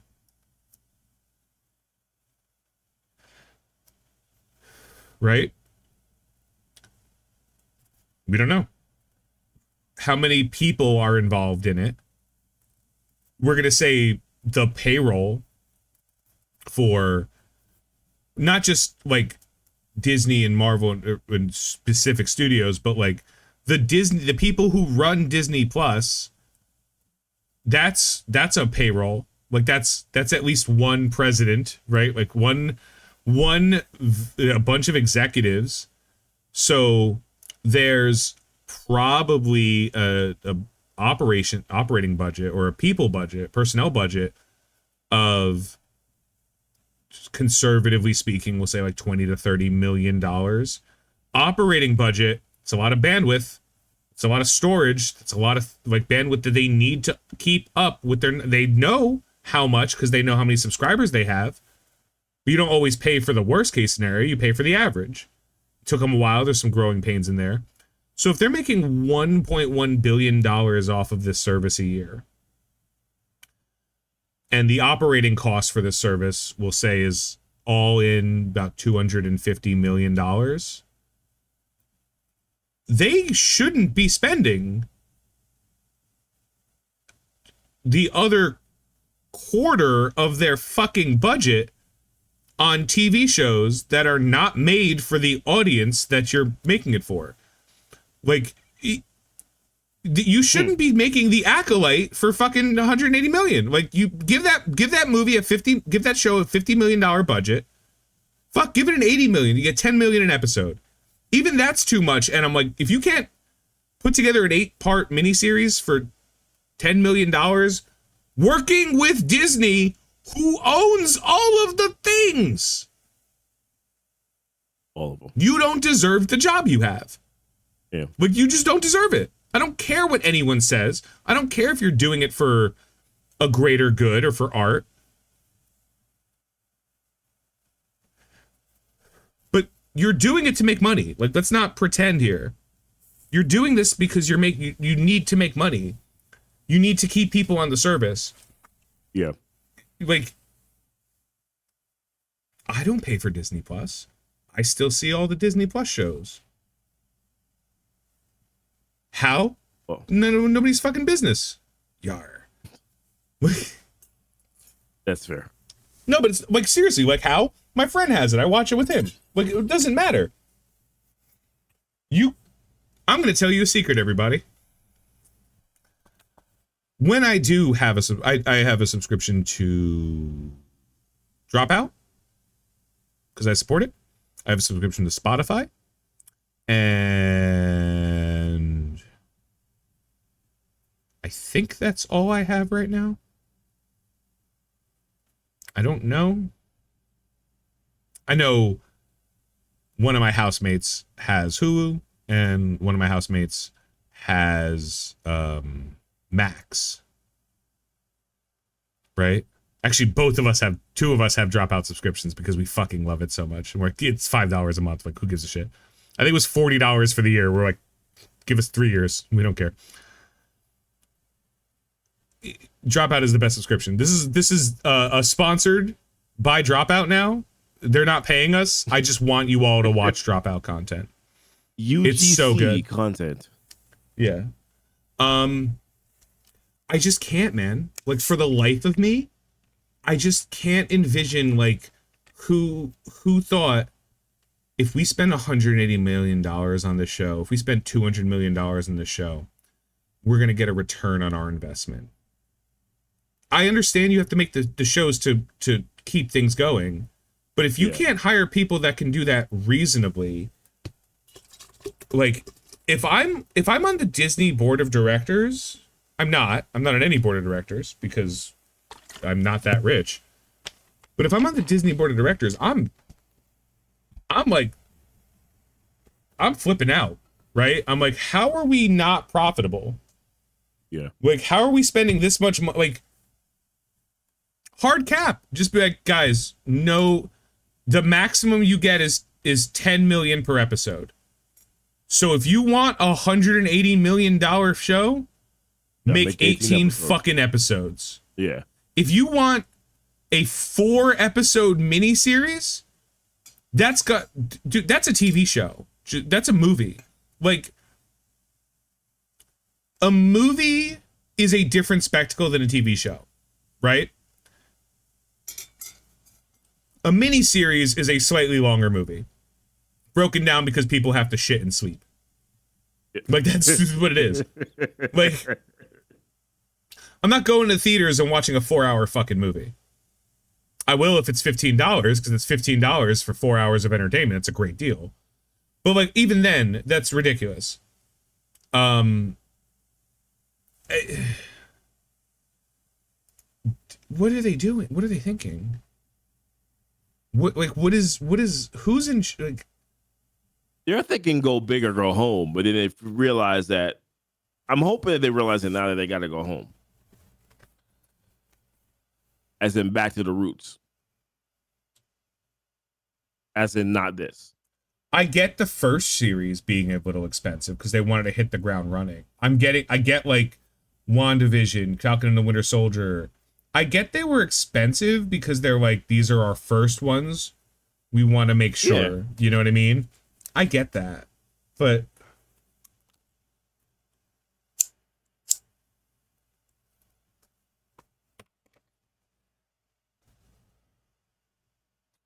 and then there's always the people that are like, well, they wouldn't be doing it if it wasn't making money.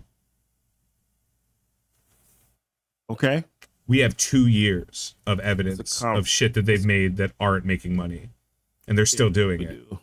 Yeah. Corporations. So the general rule, as I turn it over to Goofy, the general rule of thumb, in a corporate hegemony, you will be promoted until you fail a skill test. If you are really good at sales, you will be promoted to being the head of sales. If you are really good as the head of sales, you'll be promoted to a manager to manage multiple sales teams. If you are not very good at sales, you won't be demoted. You just stay as a shitty fucking regional manager. That's how corporate America works. You get promoted past the things you're good at, and you stop when you suck at something. It is the dumbest fucking hierarchy in the world, and it's anyone who's worked for a Fortune 100 company, Fortune 500 company will tell you. There are people in positions of power that can't tie their fucking shoes, and they got there because they were really good at this thing, and then they were really good at the thing after that, and then this is the next step, and they're not good at it, but they can't be fucking, they're not getting demoted. They're not getting fired because they're doing the bare minimum. You know who's getting fired? The people underneath them. Yeah. Because the blame is a fall on them.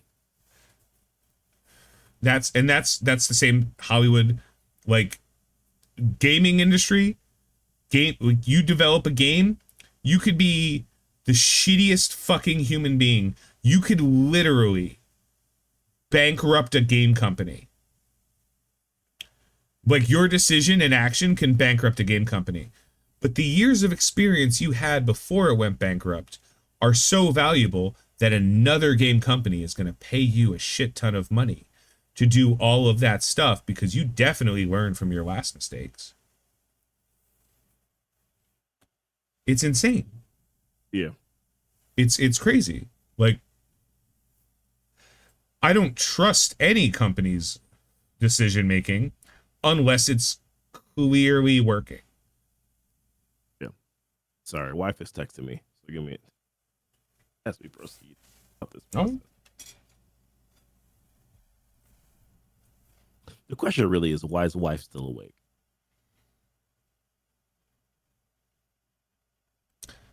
That is the question. Oh, that's it. So yeah. Yeah, okay, fine. We could talk more about it, but let's move on. So, new banner for SDCC, which of course is, I believe it's next week, right? I think that's what's on the calendar next week. It's supposed to happen right before, basically the start of Deadpool and Wolverine. So some news is going on here. So we see Fantastic Four directly on the poster. Now there's some news, I believe. Go ahead. No, I gotta assume that SDCC they're gonna name the next Avengers movie. Yeah, like they gotta. This has got to be a big SDCC, right? Like it gotta be a big one for a couple of different reasons, right? One of the biggest things for me is that we still yet to have, this won't be a separate video within itself, but we got Fantastic Four. We don't have an Avengers team yet. Correct. I feel it's pivotal to introduce the Fantastic Four team before you introduce an Avengers squad. And I think Fantastic Four is so big for them because you have Reed Richards, who is basically connected to all the teams that are within the Marvel universe at some level. So I wouldn't be surprised if it's like, okay, well, here's Fantastic Four, and here's where it stands on the multiverse saga that we're currently in. Because we're still in the multiverse saga, right? Unless they've changed it. Are we now in a different saga? But I believe we're in the multiverse saga. So Fantastic Four has to be a big, I think, personally, Fantastic Four is a bigger movie in terms of the implications of the MCU than Deadpool is. Without question. Like, this is one that you have to get right. You have to get the first family right. And I believe it was on the podcast where they basically confirmed that this is supposed to be in a different. So it's back in the 60s, but in the 60s, it's different than Burrito. Oh man, that was too funny. But in this is supposed to be taking place in the 60s, but the way the 60s looks is very different than what we see here in the 616. Back in the 60s, they did confirm it's an alternate reality. All that. Yeah, which is fine. So I think that alone sets up stakes because now it's okay. Well, you're telling me that basically the universe that the Fantastic Four are in doesn't really matter. You're going to end that universe, and then that's going to end up coming into translating over into the 616 timeline. The FC. I'm going to do it all the time now. Okay, so I think it's perfectly setting some things up, and for me, I mean, there's a lot of story. There's a lot of backstory that's going into it, right? So we know that the Reed Richards kids, like in Sue Storm's kids, they're supposed to be in this movie. So whatever universe that they're in is most likely going to get destroyed, probably by Galactus, because we know that Galactus is confirmed already as in terms of an actor. So they're probably going to destroy that world, which then leads them into coming into 616, which then leads them into Secret Wars. I say all this to say that who the F are the Avengers? Bring in the Fantastic Four team all you want. That's fine. Bring in Shang-Chi. Bring in Captain America Sam. Bring in all these talk about Secret Wars all you want. Where are we going with this saga? What is happening? Who are the Avengers? I like the idea that there aren't Avengers right now, and that's a big problem. I was going to say, the next question to me is, what are we avenging? What exactly is being avenging? The box office over the last 3 years. Because at least in the Infinity Saga, we were avenging Thanos coming and destroying. Which, listen, I'm still giving them time to be able to kind of set that up. We don't know who the big bad is. You're bringing in Fantastic Four, which is a big team that you're bringing in. You're now going to be introducing you're going to be introducing in and killing them off. A lot of mutant characters, X-Men characters in Deadpool. Where does this all lead to, man? Like, where does this all lead to? Well, why am I watching this? Why am I spending money going into the theaters to see this? I'll be honest with you, Thunderbolts, I'm not convinced. Captain America, I mean, I guess I'll do it because is Thunderbolts before Captain America? It's after Captain America, right? So I think it's like Captain America, then Thunderbolts, and then Fantastic Four. I could be wrong. I know I'm not wrong on Captain America. I know Captain America is first.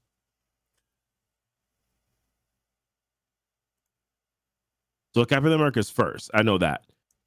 I don't know if it's Thunderbolts or if it's Fantastic Four. And Thunderbolts has an asterisk on it too. So that movie most likely will have an actual different name. We have to see what happens in Deadpool and see what happens in Captain America before we get an official title as to what Thunderbolts is. They're holding that very close to the vest. I think this SDCC, we need 3 things, right? I think we need confirmation. I don't care about TV shows. Do whatever the fuck you want, right? I'm excited for some. I don't care about others. Who cares, right? They're TV shows. Yeah. Watch them or don't. Yeah. For movies, I need to know what the order of the movies are next year. Like, exactly. I need to know this, and this. Because I think there's 3 this year, the next year. Next year, yep. Yeah. I need to know what the order is. I need to know, like, you already have test footage for all of these movies. Whatever they are. You just wrapped production on Thunderbolts. You just wrapped production on Cap. You already wrapped production on Cap. I don't believe you've wrapped production on Fantastic Four. So that one can be a little bit meh. But, like, you shouldn't be required to watching them to enjoy them. That's for TV. Movies supposed to be fun. Yeah, but that's not the model. That's not the model that made multi-billion dollars over a decade. Right? Yeah, the model they did was creating movies are supposed to be fun standalone experiences. Yes. And you're supposed to be enriched for being a part of a universe, which is why all of the Marvel movies were viciously successful and all of the DC movies suck eggs. Like, they tried to do that and it didn't matter because there was no vision. And the DC movies might be better now because there is a vision, even though it's a crackhead vision. Is it a pun there? Because you keep on saying vision. No. I'm just saying he's missing. Because he's missing. We don't know where he is. And I want to know where he is. It's a bait and switch, right? If you tell me my car has automatic windows and I go and I sit in the car for the first time and there's a tiny mouse that rolls it down for me, technically that is automatic windows, but actually it's not. Why would you pick a specific mouse? But all right, go ahead. Go ahead along with your analogy. Could have been a squirrel or a chipmunk. Mine just happened to be a mouse. I probably would have felt better if it was a chipmunk. But well, okay, proceed. Either way, they shouldn't be required watching to enjoy something else. I agree.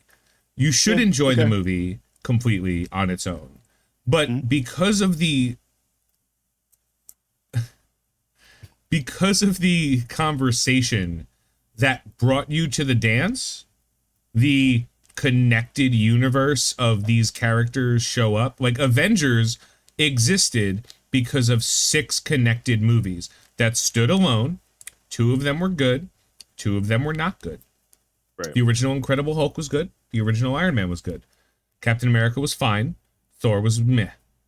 And the Avengers stood on the fact that those individual movies paid off watching them to move on. We need to know 3 things. 1, what the fuck's going on? 2, who are we supposed to care about in these movies? And 3, what, if anything, has the last X years been for? Yeah. Like, why? Like, what is... I saw a comment on Agatha, and I like TV shows that... listen, take your chances with TV shows. Did it grind your gears when you saw it? No, it didn't. It was a pretty decent comment. It was, I don't understand why they took a meme from the TV series and then made a series about it 3 years fucking later. And that is the key that is true. I would have been excited to see Agatha the next year. I might have been excited to see Agatha early last year. I cannot bring myself to give a shit about Agatha now. Does that mean I'm not going to watch it? No. But it was means Agatha I don't care. All along. That's the. But meme, it wasn't. Right? It was Agatha all along. Yeah, it was Agatha too long ago. That's what it was. I didn't think they had a problem releasing 3 movies a year. I think that it was fine to release 3 movies a year. I think the problem they had was that they had shitty writers, shitty directors, shitty actors. And like, that's it. Not all at the same time. Some had really good writers and really shitty actors. Some had really good actors and really shitty writers. Some were Doctor Strange in the Multiverse of Madness, which is a little bit of all of it. Like, I don't know. You don't talk bad about Benedict Cumberbatch, okay? Catherine Hahn. I love Catherine Hahn. You move away. But there's a story. If I'm excited about something, I don't have to wait that long. Like, I read books, and I read The Kingslayer Chronicles by Patrick Rothfuss. And I can honestly tell you right now, I don't give a fuck if and when he comes out with the 3rd book. Will I read it? Of course I'll read it. But I do not give a shit anymore. Because it's been over a decade, and he's been putting out little bits and pieces of stuff. And he's like, well, I'm working on these other projects now. Finish your fucking story. I used to be mad. I was anticipating it. And eventually I got blue balls, and I don't want to fucking anticipate it anymore. So now, when this book comes out, instead of waiting in line at a Barnes & Noble, like I would have done 6 years ago, maybe even 5 years ago, instead, I'm going to download an ebook for $8 or less being free, and I'm going to read it. Because my level of fan has been tamped by the ravages of time. You strike while the iron is hot, not eventually because that one time a few years ago people enjoyed it. Agatha Agatha could be great. Yeah, it could be. But Catherine Hahn's great. Matter? But it doesn't matter if it's great or not. Where are we going? That's I go back to that every single time. Where the F are we going? Loki was great. Where did that leave us? Like, Loki was great. It set up some nice little stakes. What are we doing after that? And this is their issue, by the way. This is something that they created. And you might say, "Oh no, it's because you're so..." No. They created this problem. The monster that I am right now is a monster that they created. Here's why. You created the Infinity Saga, and throughout the Infinity Saga, you kept on laying down groundwork for what was to come in the future. You gave me individual movies, and then at the very end of those movies, you had stakes that were built in that told me that I should be scared of this particular character that is coming in the future. You did that for me. Now in the Multiverse Saga, you have not done that for me. All you've done is you've given me individual movies, which some of them have been good, but there's no connectivity. There's no cohesiveness. There's no direction as to where we're going. And then on top of that, you told me that the big bad was supposed to be X. And then the big bad, like, say what you want. The big bad got defeated by ants, whatever. Sure. Like, it is what it is. you still could have found a way to make the Lumen threat be more than what it was, or at least identify and simplify whatever it is. I'm trying to overstand and understand at the same time, like where we're going. And my issue is this: is like I have no idea where the multiverse saga. This is my thing. I don't know where the multiverse saga began, where it started, and I don't know where it's gonna end. I don't even know where it started, bro. What is the multiverse saga? What is it? We had a couple multiversal events. You could throw in Shang-Chi in there. You could throw in the Loki series in there. You could kind of even throw in Endgame. You could say even Endgame was slightly a multiversal event. There's multiple different options, different times where you can say, okay, we have some multiversal. What if it's a whole multiversal story within itself? What were the stakes? What did you set up? And have you been giving us individual clues to say that this thing is leading up to that thing? You have not done it. You can say, well, Jonathan Majors. You could have recast it a long time ago if that was the case. You could have made a decision to not go further with Jonathan Majors Kang or a Kang period and gone in a different direction, but you haven't done that. So us as viewers who you have trained to have an expectation that X leads up to X or X leads up to Y and then Y leads up to Z. You haven't done that, so now I don't care. Now you bring out Agatha, and I'm like, yeah, that's okay, whatever. Deadpool comes out, and I'm like, I'm not really looking forward to doing anything, but it's Deadpool and Wolverine, cool. But then now I'm like, do I need to go see Captain America, Sam? Because what does this mean in the old grand old scheme of things? Is this a waste of my time? Okay, I'll do Fantastic Four, because Fantastic Four, you see, you're telling me that it's a multiverse. You're already telling me it's the multiversal event.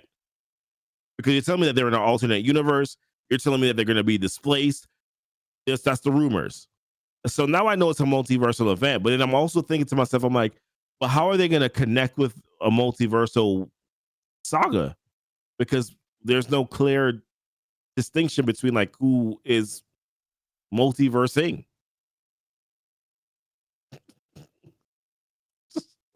Just real quick. April 4th, 2014, Winter Soldier released. Mm-hmm. Winter Soldier mentioned Doctor Strange in an offhand comment, giving the viewers, "Ooh, shit, they might be bringing Doctor Strange in." Doctor Strange was released on November 4th, 2016, 2 years and 5 months after Winter Soldier. And the year after it, they announced Doctor Strange. Yep. It took them 2 years and planning to say, we have a plan for this. It's going to happen. We're working towards it. That's fine. Jay just said, I think the death of Chadwick really messed up Marvel's plans. Probably. And COVID probably messed up their plans. A lot of things probably messed up their plans. No excuses. Reasons, no excuses. You're a $1 billion company. That's it.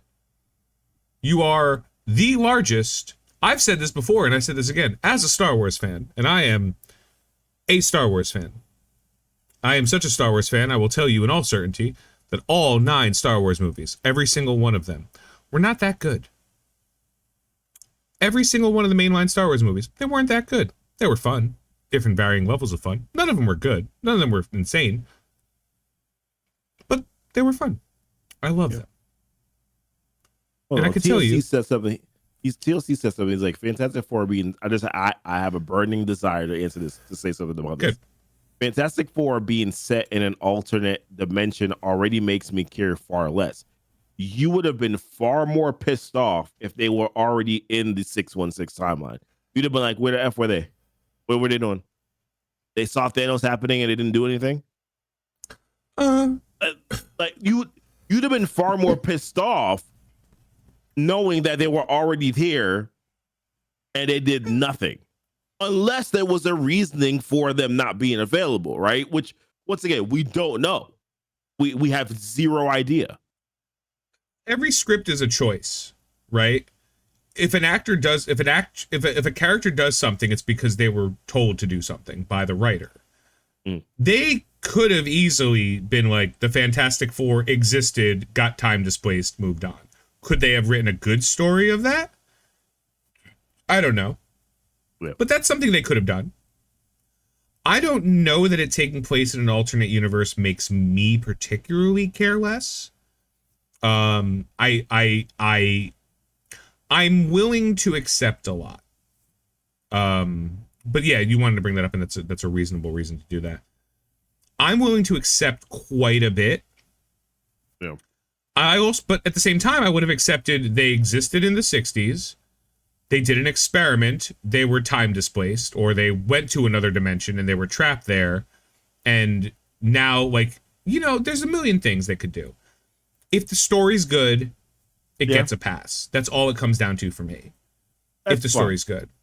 But there's a point to that, right? Them getting lost in space, be in the 616. But here's the reason why then I rebuttal that a little bit. I'm like, well, nobody mentioned them from the 60s. So like the Stark Expo happened and we just completely forgot about them after that. Like I just, like, to me, that would not have been very good storytelling to me, because nobody knows about them in the past whatsoever. Just for a second, is it particularly good storytelling to have the entire universe forget about Peter Parker? You know, like, we're willing to accept that was a weak fucking premise, and they still made a pretty decent movie out of it. So like, yeah, that wasn't the best, but I don't put that on the same level as, I guess, and to a certain extent, like, I've said before, I enjoyed that movie. I love No Way Home. It isn't even the best Spider-Man movie. Like, so I do put it up there as probably one of the best Spider-Man movies, but there is a Tobey Maguire Spider-Man movie with Alfred Molina hard carrying a movie, and then you have the Green Goblin in the first one, which, once again, it's an egregious offense, and we've talked about this, that there is no Norman Osborn in the Tom Holland 616 universe. I'm actually gonna side a little bit with TLC on this, but for a different reason. I'm not was the 40s. I didn't know that. I actually forgot about the. Yeah, it was the 40s. Well, they did Stark. Oh, I don't know how many Stark Expos he ran, because he ran one when Tony was a kid too. That's relevant. Like, remember the one he built when Tony was a child? That might have been in the 70s or 60s. I couldn't tell you either way. And they happen every year. Right? That kind of happened every year to a certain extent. The last one, it died when Howard died, and then he brought it back 30 years later or something. That was the Hammer, Just the Hammer movie. Was that one? Was that the one? That was Iron Man 2. Okay. So I'm gonna agree with TLC on this. And this is just from a logic perspective. All right, that last portion of what he said bothers me a little bit, though. But okay, go ahead. How many things famous from the 60s you talk about today? Me? I don't talk about shit. It's a Fantastic Four. How are you not going to talk about them? Honestly, with the amount of people, first of all, I still talk about the Roman fucking Empire. So twice a day. No, I gotta say, this is something about introducing us to the characters of Reed that are alternate versions feels cheap. You know what I mean? Okay. Mm-hmm. We were introduced to a lot of characters in the MCU over time. That is true, TLC. That is very true. We were introduced. They sometimes they laid a little bit of groundwork. Sometimes it was like, we didn't like. I remember when we were, I remember when they introduced Ultron, and I, the fan, was like,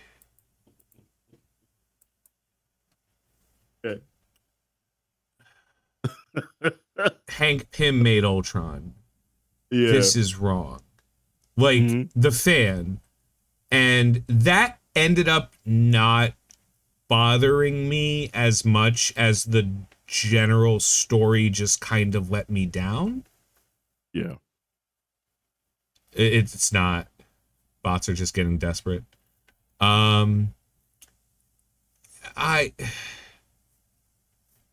I was let down by Age of Ultron, but I was a little upset that yeah. I was a little upset that like Hank Pym wasn't involved in the creation of Ultron, because Ultron's creation, honestly, you know, the one thing that pisses me off more about anything else, I think I've said this 1,000 times and I'll say it 1,000 more. We're not in Universe 616. Fuck you for saying we are. Like, we're not. Shut up. Like, that's it. Like, so I think what my understanding is this is like, the comic world is 616, but the MCU is supposed to be what, 19999, and I mean, yeah, it was the year Marvel Studios was created. Yeah, the idea of Marvel Studios. It's 1999 with a 9 at the end. And again, I don't care if they change that number. Fuck it. Like, if they were like, no, we're Universe 420, blaze it. Like, I'd be like, yeah, it's fine. We're Universe 420, blaze it. That's cool. We're 838. Oh, never mind. That universe sucks. Yeah. Like, there are things that happened as a fan I don't like of comics. And there are things that happened that I didn't like, but ended up being like, oh, this is a fine take. Yeah. And was cool with it. I think it's a little cheap to introduce the Fantastic Four in an alternate universe if they originated from the alternate universe. Because it's totally reasonable that a relatively famous group of people weren't mentioned at any point in the MCU because it was like a tragedy or something. I don't remember, but like, it just feels shitty because like right now I have to accept the fact that everything that's happening in this world is happening without Doom, and that bugs me because it sounds lazy. So somehow now, Palpatine returned. Somehow Palpatine returned. The real problem. Yeah. No, like like there's a reason somehow Palpatine returned is the meme of why Star Wars has become dog shit. It's because they had no idea what they were doing. There was no coherent story, and they're like, "Fuck it, we're bringing Palpatine back." And the only explanation they could possibly give in story, in movie, was for Poe Dameron, Oscar Isaac, you beautiful piece of shit, to look at the fucking camera and say, somehow Palpatine returned. And we were like, oh, okay, cool, thanks. Would you like to explain how? Would the movie like to explain how? No? Why would we do that? Fuck you, Star Wars. I said, like, the train I was on before, I'm a huge Star Wars fan. And I'm gonna just say it. Disney is the fucking empire. They are the overbearing, we own what you love, and if you want the thing that we own that you love, you have to accept the version of it we give you, or you're an ist, or a I don't know the words, like it is that someone quoted to say, especially after like the reviews of Marvel and the reviews of the Marvels and the reviews of a lot of Star Wars shit that's been coming out. The people who used to make fun of Star Wars fans and comic book fans are currently in charge of Star Wars and Marvel. Like the people who have a disdain for that are the ones who are making decisions regarding that. And you feel it. You feel it everywhere. Yeah. Because Captain Marvel, spoilers, this is going to blow people's mind, hugely popular character among, blow everyone's mind, men, because men like comic books more than women do. 60-40, maybe 75-25, I don't know. She was men hot like in the comics. Men so... like comics more than women do. Men like Star Wars more than women do. Which means if you find yourself a woman who likes Star Wars or comics pre-2010, you marry her because she's perfect. Like, you know what I mean? Like, it doesn't matter. You found someone who likes something that you liked that was unique to that person. It just was what it was. Now, if I... Like, Captain Marvel was one of the most popular comic book characters when she got rebooted. But not because a bunch of women were super quick to be like, oh, sweet, female representation. It was because the existing fan base were like, oh, she's cool as shit. Yeah. Cool, keep going. There's a reason why Captain Marvel is part of some of the biggest storylines in Marvel over the last 2 decades. And all of her individual comic runs fuck off after about 18 issues.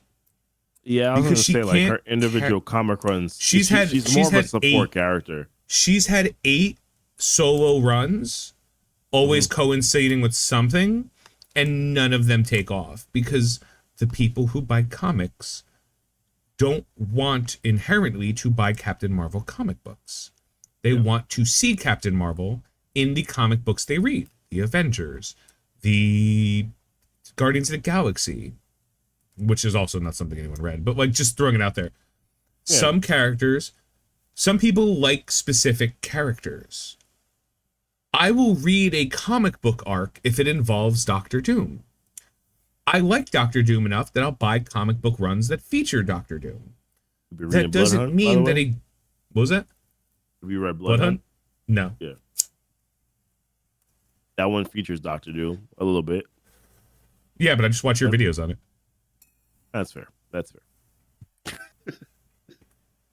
Why am I reading? You read. That's fair. That's fair. I told you this earlier today. Like, no, I just spend my time watching videos on YouTube that other people did the hard work. Dude, you know what my favorite thing on YouTube is now? Watching like Elden Ring. Just like, well, Elden Ring's a bad example because that game doesn't really have a story. It does, just not really. But like, I will watch when a game comes out and it's a story-driven game or there's a story to it and I just don't have the patience to fucking play it. Like when Mortal Kombat 1 came out, I watched like over a period of time, I watched like a 4-hour video that was just the guy playing through Mortal Kombat and like the cutscenes and everything. And I was like, sweet, I don't really have the time to play Mortal Kombat. And I really don't want to play Mortal Kombat. But I do want to watch Mortal Kombat and see what happens in this story because I love it. So I'm going to watch this 6-hour video over the next 6 days and be like, cool, that was awesome. So like, I do the same thing with certain comic books, certain TV shows. Yeah.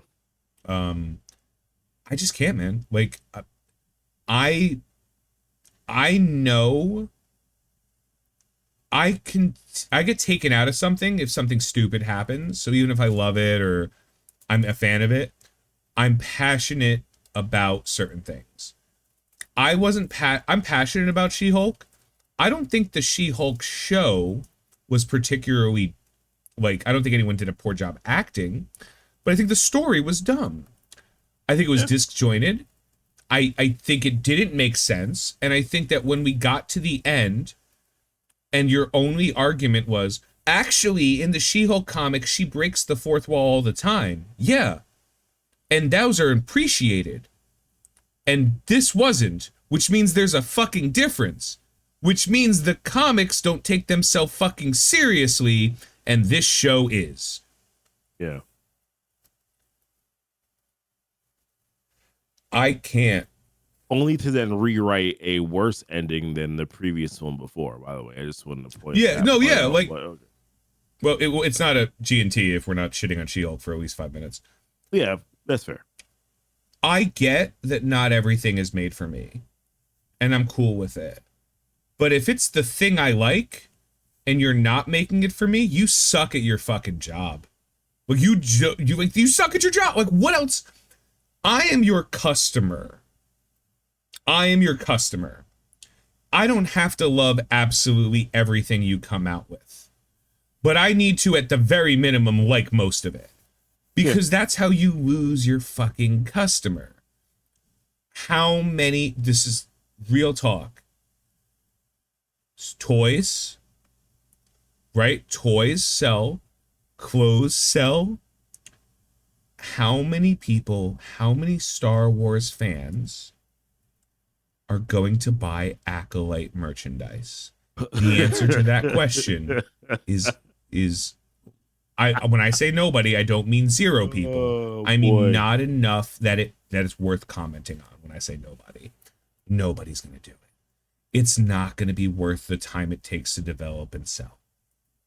Mm-hmm. The places that are going to fucking nail it are sites like Screen Crush, where they make like funny merch. Screen Crush dropped this shirt, and again, not sponsored, but I do support Screen Crush for the most part. Screen Crush merch has this shirt, and I was like, I love this shirt with all my fucking heart. It is a picture of Cookie Monster. Okay. It says, "What about the droid attack on the cookies?" Instead of the Wookiees. You don't get the Star Wars? Okay. It is Star Wars, yeah. But it's Cookie Monster. I bet a lot of people will buy a lot of stuff related to Darth Teeth.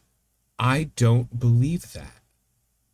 I don't. Because I don't believe that there's enough people who spend money that are... By the way, best character on that show, mile and a half. Manny Jacinto, whatever you... If you told me that 100 of the 180 million went to him, deserved it.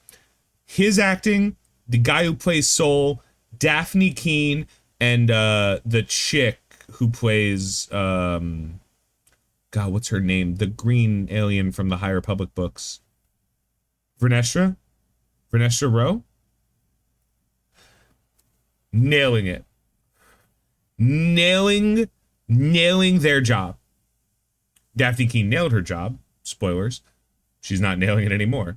But like they're doing great as the characters they are. She had a good run. Believing them. Yeah, she had a good run. The main character, I don't know if it's her fault or if it's the consistent Star Wars, let's make our main characters stoic. Kymer's my favorite Star Wars character. Revan.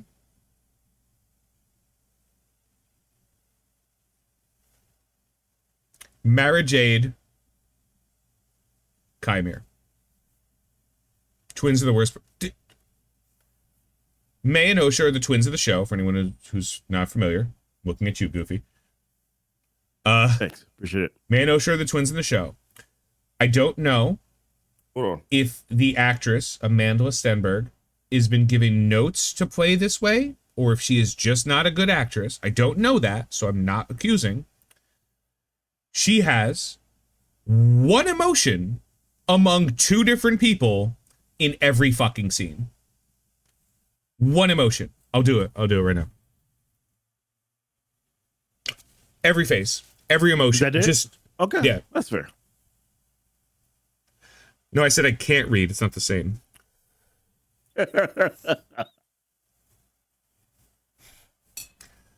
That's fair. Not the same. That's fair. I get the audiobooks. I hear a British man tell me what's happening. Oh boy. It just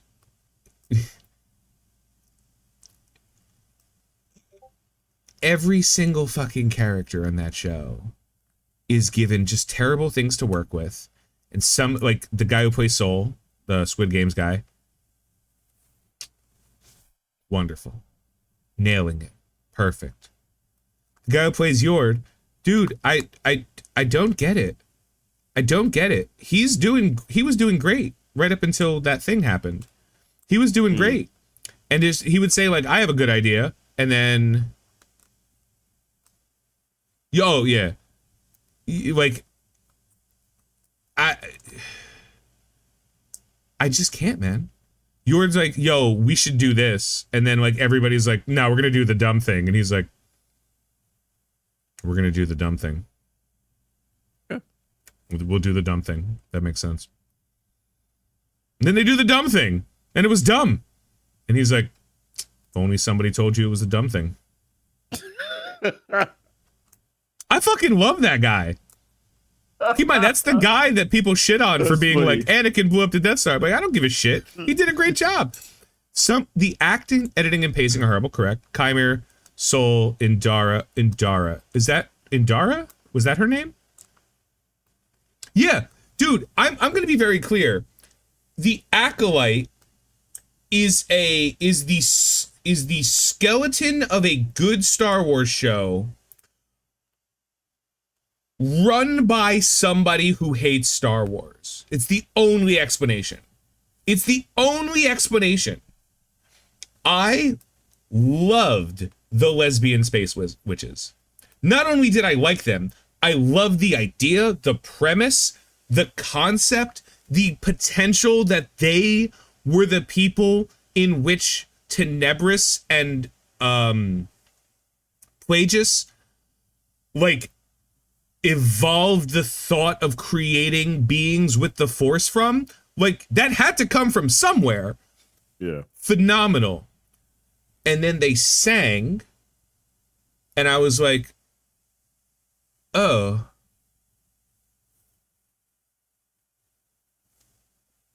They are the bad guys, though, because there is no shades of gray in Star Wars.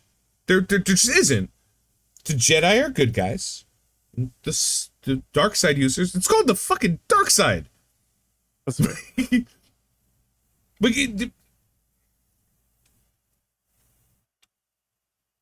I don't care that they brought Ki-Adi-Mundi in. All that shows me is that the writers are stupid. Cool. Thank you. You brought Ki-Adi-Mundi in 40 years before he was fucking born. We'll change his age to make it look like it works. You guys were fucking stupid and didn't check it out. Great. Shitty fucking writer. Noted. Like, noted the writer was bad, and the fucking script supervisor was bad, and the showrunner was bad. Cool. Why did the singing bother people? Because it was stupid. Yeah, but no, Jay, you're wrong. Why did the singing bother people? They're a religious sect of Force users. People sing at church all the time. Correct. But the reason they sang is because they were written to. And if they weren't written to sing... Also, there's a difference between chanting and singing.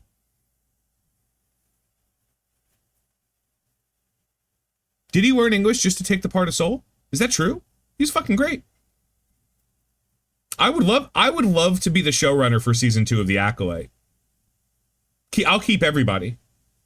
I'll keep everybody on. Just let me be the fucking showrunner for it.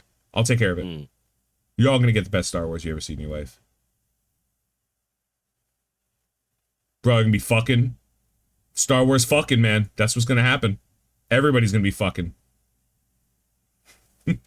Sorry, Goofy. Had to talk about Star Wars because a bunch of people were talking about Star Wars. No, it's fine. I just checked out for 15 minutes. That's fine. I'm back now. Goofy's like, I want soup. Yeah, I mean, basically. Good. Goes the same though. Like, you replace everything I said with Star Wars. Just say, like, Same thing happened with Secret Invasion. Same thing happened with a lot of the TV shows. You know, like Goofy just had another kid. Goofy willed one into existence. All right, the only other two things that I could talk about that I brought up. Good information about Daredevil. You know what, Goofy? Yeah. Here's one. We know that this show is not really going to tie into fucking anything of importance, right? Like, you might get some Spider-Man shit, like, but we're fucking stoked, right? Tell me you ain't ready for Daredevil. We are fucking... Bro, I have... This is supposed to come what?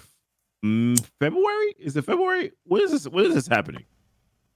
I have comic books upon comic books laid out and ready to read in preparation for this. I have time slotted away for watching all of the series that he's been in again. I am ready. I am not just, I'm anticipating. My pants get a little bit tighter when I think about it. Yeah, bro. What is the ramification? Don't care. Daredevil. Yeah. I will right before this goes live, I will rewatch all three seasons of Daredevil. 100%. All three. Some don't like season 2, some don't like season 3. Nobody don't like season 1. And you know what? I have no belief that this show is going to hold up. I don't believe that Daredevil Born Again is going to be as good as season 1 of Daredevil. I don't. I think it's going to be, I think what it's going to be is fine. I have no I'm just happy because he was a good Daredevil. Kingpin was a good Kingpin. Punisher was a good Punisher.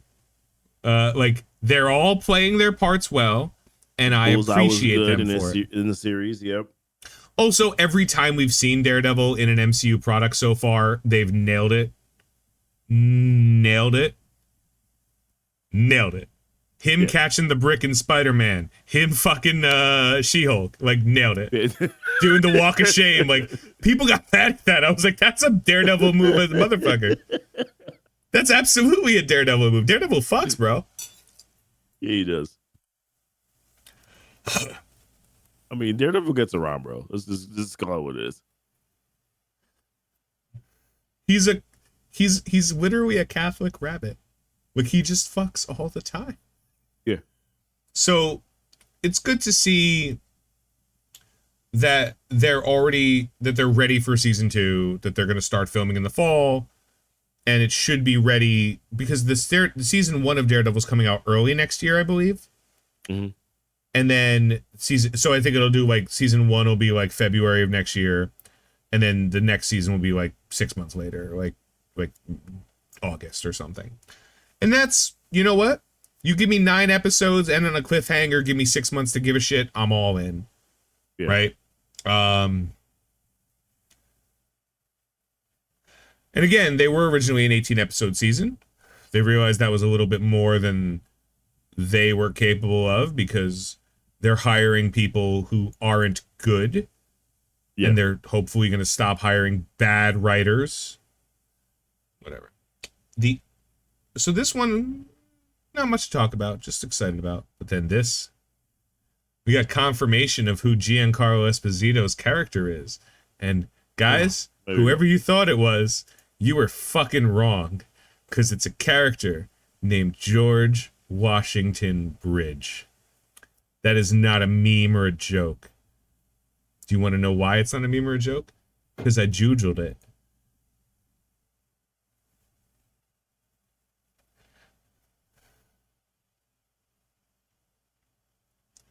He exists. Okay.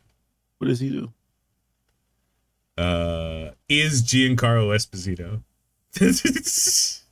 That's what he does. Is that person. Oh. Okay.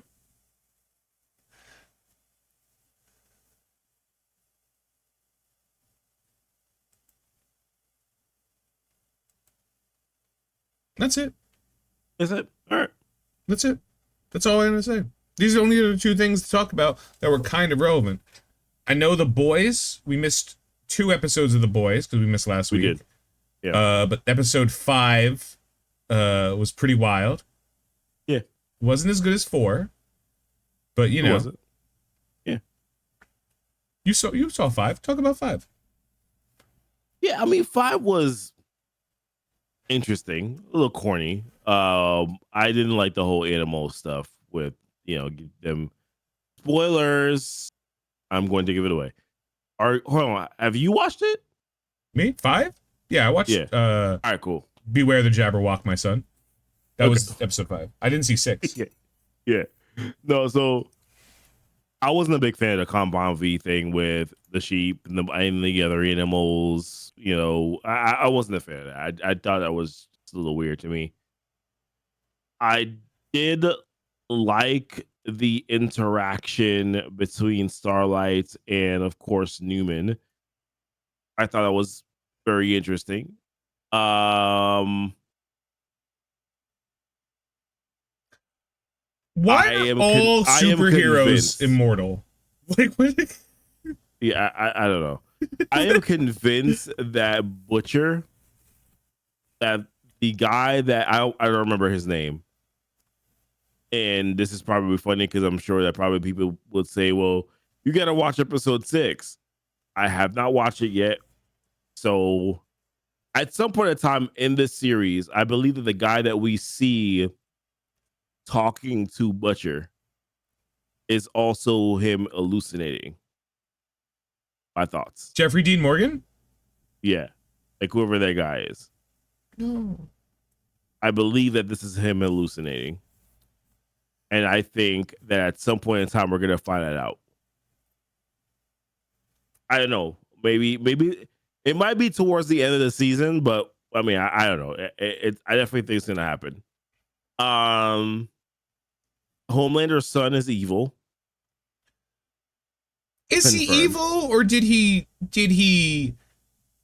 treat a lecherous piece of shit like a lecherous piece of shit? You know, I'm like, 2 wrongs don't make a right, though. Yes. Is he a piece of crap? Sure. Punch a Nazi. However, you know what I'm saying? Like, are you then compounding the situation by then also being an a-hole yourself? Yes, you are. So to me, that's my thought process on it. But good episode. It was fun. I learned a little bit about, you know, Homelander and a couple others. But like I said, I think the biggest takeaway for me was Butcher is not seeing that guy that's actually around him. That he's by him, that he's hallucinating it. Just so that, think about it. The time frames when he's talking to him are when no one's ever around. He's alone. And even like in the park, it didn't really seem like anybody was really interfering with them either. So I just feel like it's an hallucination. An hallucination. I do have to watch this week's episode because I feel like, dude,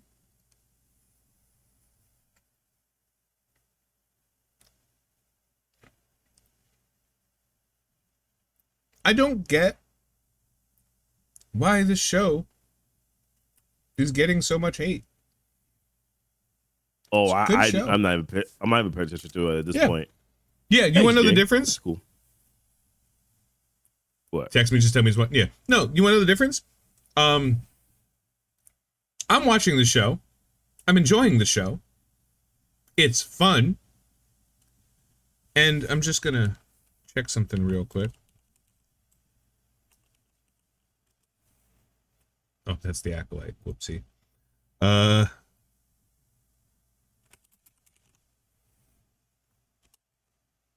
always think The Boys is spelled with a Z. And even though there's a lot of people that aren't, that apparently aren't happy with this season, right? Season 4 of The Boys, 52% audience score. I'm just going to draw a comparison. The Boys has a very large outcry of people who are not happy about it. Yeah. I assume political reasons, fucking whatever. That's 52%, right? Which means half the people like it, half the people don't. Yeah. The Acolyte's at 13. I'd hate to bring it back to it, but like, you're saying the people who are toxic and don't like this show aren't more vocal than the people who are toxic and don't like Star Wars?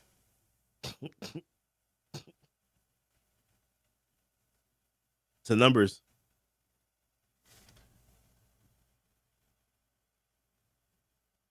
No. No, absolutely not. I reject the premise. If this show was also 13, I'd be like, man, we got a review bombing problem. No, we don't. 50-50 is on this show. Yeah. 88-12, 87-13 is the, like...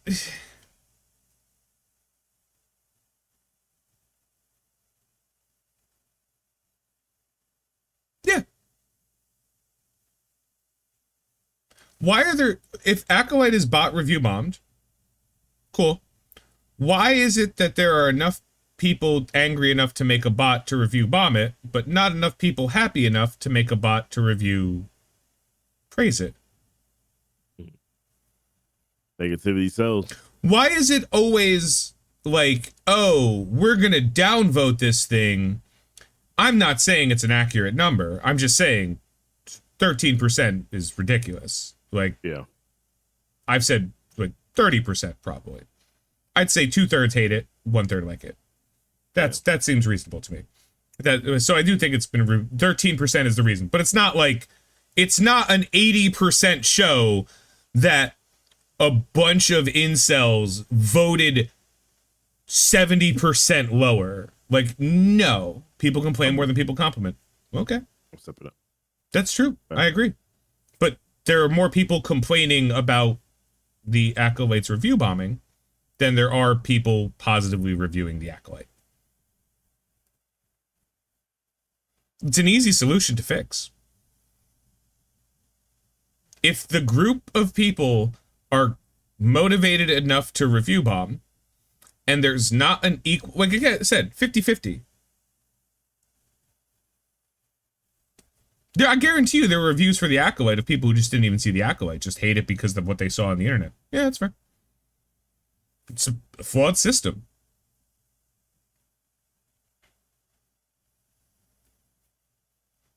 Critical scores. No, you missed that part of the entire conversation. The critical score is an irrelevant metric on anything at any point in time, because critics are required to review things relatively positively in order to maintain their jobs. Period. End of discussion. It is a fact. It is not a conspiracy. If you are given pre-copies of something, pre-release copies of something, information, contacts, they will never have you sign a contract that says if you negatively review this, you're in trouble. However, they could just stop providing you with content, which is why the channels that are positive towards things that are generally not liked don't have the views. There's a reason Jeremy Johns, who is one of the most popular YouTube critics, is talking about things all the time that he doesn't want to. And he'll say it in every episode. I really don't want to review this show anymore. But every time I do, I get a shit ton of views, so I'm going to keep reviewing it. And I'm going to keep reviewing it honestly. Reviews, the reason why Kotaku is not a real website anymore, the reason why IGN is not a real website anymore, those are for games, the reason why nobody cares about critic reviews is because we're not fucking in the 90s anymore. We don't have to listen to Roger Ebert. We don't have, if you get paid by a company to tell people what you think, that is no longer a relevant metric for being good and having a good opinion. The only metric for having a good opinion, is how many people want to hear your opinion. Because that's what an opinion is. It's not a fact. If you have a good opinion, I always listen to reviews, and then I decide for myself. And if the review is also what I agree with, I begin to gain trust in a person. And when I gain trust in a person, I now learn that what they say about something is relevant or irrelevant. I don't trust, why do I not watch the Oscars anymore? Because, breaking the glass here, it is a bribery show. The Oscars are, in order to be nominated for an Oscar, you have to bribe the Oscar committee. Literally send them gifts for weeks during the nomination period in order to be eligible for an Oscar. If you don't believe that, please Google it. There is no unbiased source of information anymore. There can't be, because print media is dead, most journalism is dead, and the only thing that sells is how many views, how many clicks, and how many likes you are. We are living in the dead internet right now. I will never look at a critical review of anything under any circumstances.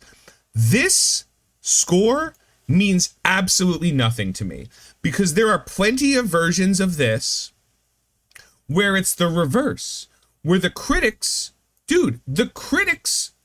at the time gave Hook, Robin Williams' Hook, blaringly negative reviews. If anyone has ever seen Hook and went like, this movie sucked, I don't know what you like. That movie was a wonderful, wonderful experience. I still watch it once a year. That movie was it a masterpiece? No, but it was good. It was a good movie. There are plenty of Mission Impossible 8. Well, you know what? I'm gonna solve a problem right here.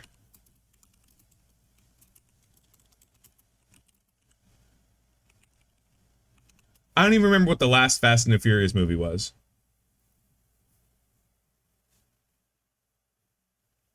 Hook is a horror movie.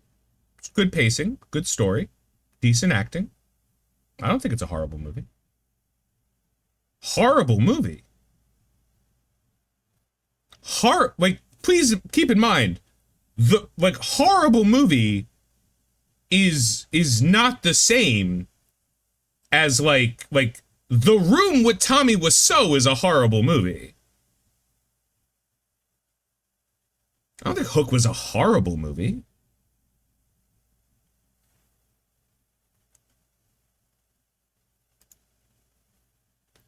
Here.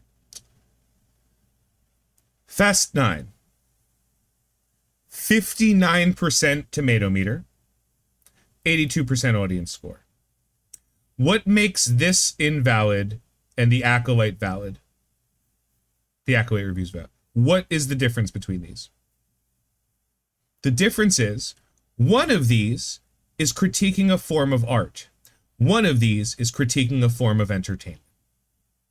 This says, as an art form, Fast 9 does not have the components in which we attribute to quality cinema. And this said, the car flew into space and that shit was wild. One of these tells you whether a movie is a justifiable piece of art, or any work is a justifiable piece of art, and the other tells you whether it will be enjoyed. Some people only enjoy things if it's artistic, if it's deep. 82% audience score rating means that if you put this movie on, you will probably have a good time. One of these ratings saves you money. The other one of these ratings Doesn't. You ever see Slumdog Millionaire? Probably a phenomenal movie. Boring as all fuck.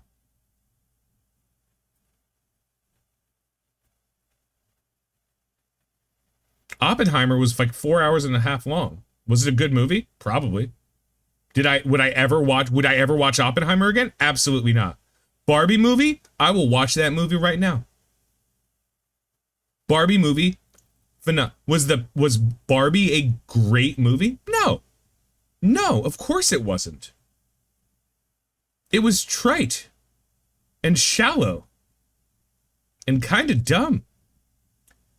And it didn't matter because it wasn't trying to not be it wasn't trying to be intelligent. If you listen to critics under any circumstances, you are listening to a paid for advertisement.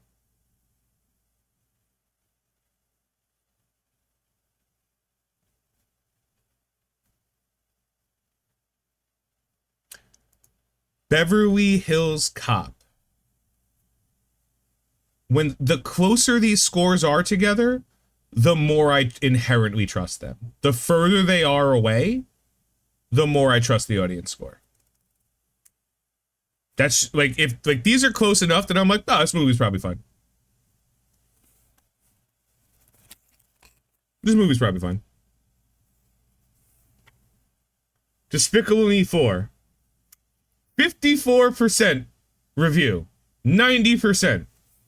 Who the fuck is watching Despicable Me 4 thinking, you know what?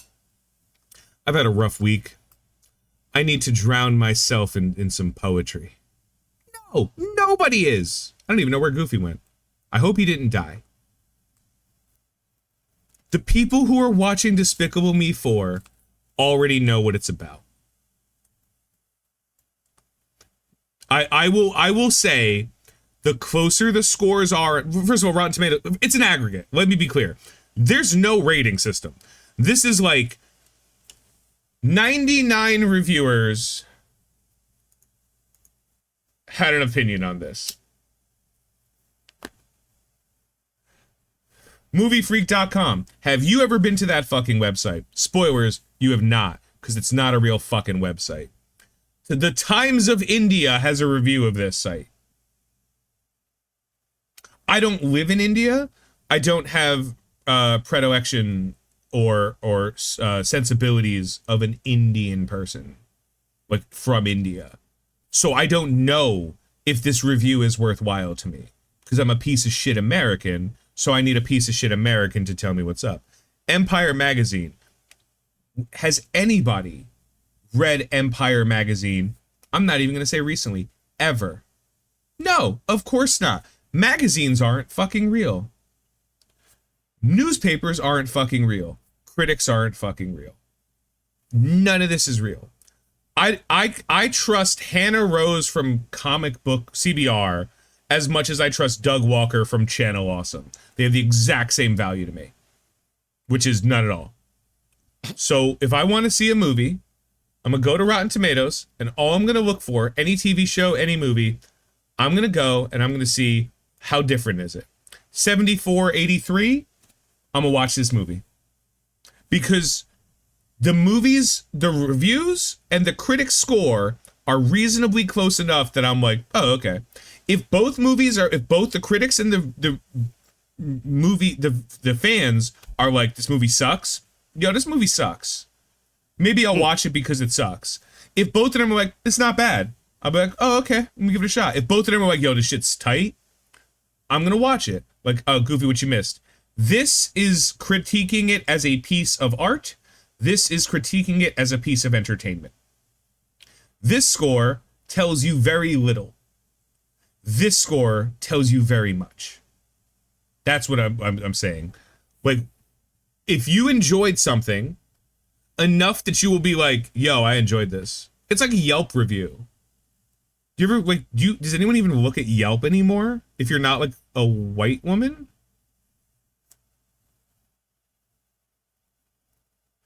I didn't know I was a white woman. You use Yelp? Every now and again for restaurants. Like to go out to eat, you'll use Yelp? Overall score, I'll take a look at it. Has it ever helped? Have you ever seen a negative review on a place, went there and went like, oh, that was true, this place was trash? I don't put a crazy weight on it, but that's what I'm saying. Like, I'll take a look at it. Yeah, so I'm like, okay, that's good. That's interesting. All right. I just don't like it because I'm someone that reads the comments though. I read like what they're actually saying. So, well, every time same reason I don't look at like Amazon reviews, because like every time every positive comment is like useless information. It's like came quickly, thanks, husband loves it, cool, awesome. This is not a review of the product. Like this, I don't know. Fit in my fridge without worrying. Like here's a picture. You know, just thinking of like Amazon reviews. Compact, fits neatly in the side of a car. Or okay, you know, like cool. Every negative review arrived broken. Okay. Is I ordered the wrong thing. like 1 star. Yeah. I'm like significantly your fault. But yeah, okay, I just can't trust any review ever from anybody until they've proven to me over a decent amount of attempts that they know what they're fucking talking. Goofy, if you came to me and said, Tony, you have to watch whatever, I'm going to say, oh, okay, I'll get right to it. Like, you have to read this comic. You have to watch this show. You have to read this book. I'm going to be like, okay, I will. If you tell me, well, yeah, I read that. If you tell me that, I'm gonna trust you because I trust you because I know what you like and what you don't. I still haven't watched Bridgerton yet, but I'm going to. When am I going to? I don't know, but I'm going to because I trust you. That's fair, and that's it. I'm like, oh, okay. Whereas if you said, yo, whatever you do, don't watch Bridgerton. Yeah. I'm going to be like, oh, okay. I mean, I wasn't planning on, but now I'm going to avoid it. And then if I happen across it for some reason, I'd be like, yo, why did you not like Bridgerton? I thought it was pretty fun. Like, we could have a conversation. I trust an opinion of somebody who has shared opinions of mine over time. I don't trust a random person who gets paid to say it. Yeah. And I very rarely trust a random person who is just ranting. What I do trust is an amalgamation when it comes to things like entertainment. Yeah. Despicable, what you missed was I was talking about Despicable Me 4. Had a 54% critic review and a 90% audience review. Which means to me, it's probably a fun movie. That's all it means. Is like, again, critique of a piece of art, critique of a piece of entertainment. Yeah. That's it. I don't even know what else is out. Why does Rotten Tomatoes have a shop? What do you sell? What do you sell, Rotten Tomatoes? The card game? Get fucked. Okay. You okay, man? Okay. Do you own the Rotten Tomatoes card game? Hold on. I'm just saying. I mean, I wasn't aware they even had a card game personally. I noticed it doesn't have a review on Rotten Tomatoes.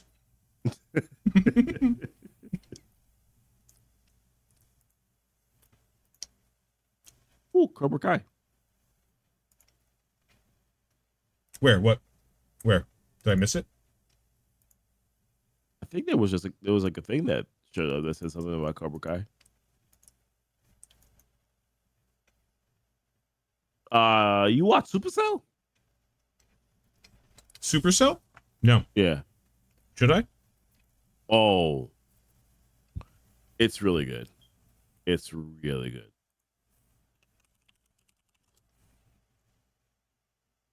It's really good. I won't say anything else other than it's really good. Baseball size hail, violent winds, and churning tomatoes make supercells deadly. Is this the same movie? Like a tornado movie? It's not. Am I looking at the correct movie? Like, that's what I'm asking. That's the correct movie. I don't know about the synopsis that was shared there. See? Oh, no. 50%? No, Supa. Supas. SUPA. Okay. Nope. Yeah. I somehow managed to do it twice. No, yes, incorrect. Here it is. Where is it? Oh, it's a TV show. Yeah, TV show. I really like this. It's really good. All right. 100% tomato meter, which is psychotic to me. 100% of critics are like, yeah, go. No, incorrect. Yeah. But 80% audience score? Cool. Yeah. Like, and a goofy recommendation? Watch the fuck out of this. Anything above 70% for me with the audience score, I'm usually like, yeah, give it a shot. All right, okay. I'll give something that's like a 50% but clearly stupid. I'll give it a shot, like drunk. Like, I'm like, yeah, fuck it, let's watch this terrible. Cause like, okay, do you like horror movies? I'm not a huge fan, but I will. There are some one that I've watched. Okay, what about one that's not really jump scary, more just like? I like comedy horror movies. That's more where I stand. All right. Well, yeah. Even if they're not trying to be funny, you know what I mean? Like this, because I just find it infinitely funny. I accidentally watched a movie, and I cannot stress enough how I clicked the wrong movie, and it was like I leaned back in my chair, and I realized it was the wrong movie. And I was like, "We've gone too far. Like we can't. We're like, oh no, I can't." It was called Late Night with the Devil. Oh, okay. And it was like a mockumentary horror movie. And this movie was like, you know, probably cost like 40 million to make. And I'm being generous in that, maybe 20 million. It had a number of named people that you've seen before and then a number of like random nobodies. All of the budget went to making it look like it was filmed in the 70s, because it was clearly not filmed in the 70s, nor did they use a reel-to-reel. Phenomenally fun horror movie. I don't know funny if I would call it funny, but it was fun in ways where you were like, ooh. Oh, they're not fucking around with. Don't watch with your kids, because there are some scenes in this that are like I got a shiver up my spine a couple times too. I was like, ooh, a good horror movie. Like, oh shit's going on. Okay. And they do. It's really good. Watch it with your wife if she likes horror movies. Okay. If she doesn't, Late Night with the Devil. Late Night with the Devil. Here. Okay. The premise is simple. Some dude who runs a late night show is constantly struggling for ratings. He's chasing the best ratings he can get. And it's a Halloween episode, and it's all a spooky like themed. He's got like a like one of those charlatan cold readers and stuff on. Yeah. And one of the people is like a girl who is possessed by a demon. Okay. And he's friends with the doctor. So she's like, "Oh yeah, well come on, we'll talk about it." And then it's just one of those shows where it's like, at any point in time, if it wasn't a very greedy guy trying to like make ratings, right, on Sweeps Week, they would have been like, we're good here, like we're gonna stop what's happening right fucking now. But then like Like every time he's like, yo, this is getting too real, someone would be like, dude, the executive producers from the network are sitting in the front row and they're eating this shit up. He's like, all right, let's go harder. Like it's not funny like haha. It's funny where you're like, at some point, someone could have been like, we're done here. And nothing bad would have happened. And it didn't matter because everyone was ridiculously stupid. And that's what made it kind of enjoyable. Let me show you. Wait. Night with the Devil. And it's got the guy from everything in it. This guy. 97%, 81%. Truly a fun movie, but like again, it was like a Cannes or Sundance or something. Like clearly supposed to be. It's 92 minutes long, right? Like it's nothing. That's fair. Hour and a half. Yeah, it's an hour and a half long, and like you're like, sometimes you're like you. It feels like it's 3 hours long, not in a bad way. You feel like you're like, fuck's happening. Really good show. And that's for everybody else too. Late Night with the Devil. Please check it out. I got nothing else. I'm done. Screen Crush shirt. What about the droid attack on cookies? I mean, I got nothing else. Well, I mean, we're almost at 3 hours.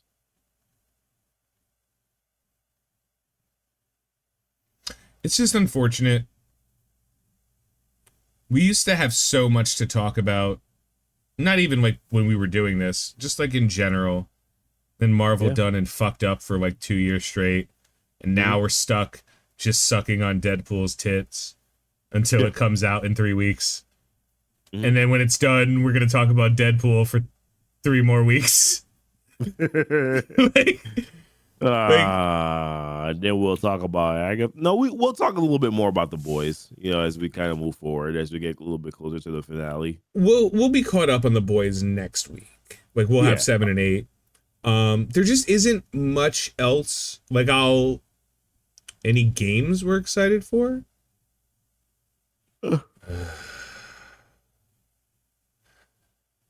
I played some Marvel Rivals, the shooter game. Kind of excited for that, but only because I'm a Marvel game stan. I don't honestly. I'm really excited for the Alan Wake DLC. That's coming out. I just loved Alan Wake, and I don't think there are any games. Do you know of any games coming out? No, I have not paid much attention to games recently, to be honest with you. Yeah. Star Wars Bounty Hunter, probably not. Star Wars Outlaws is already out. Final Fantasy 14 is a game I want to get back into playing because Dawn Trail just dropped. I don't have really a lot of time. A Dead Rising Deluxe Remaster? Honestly, yes, because that game is great. Silent Hill 2.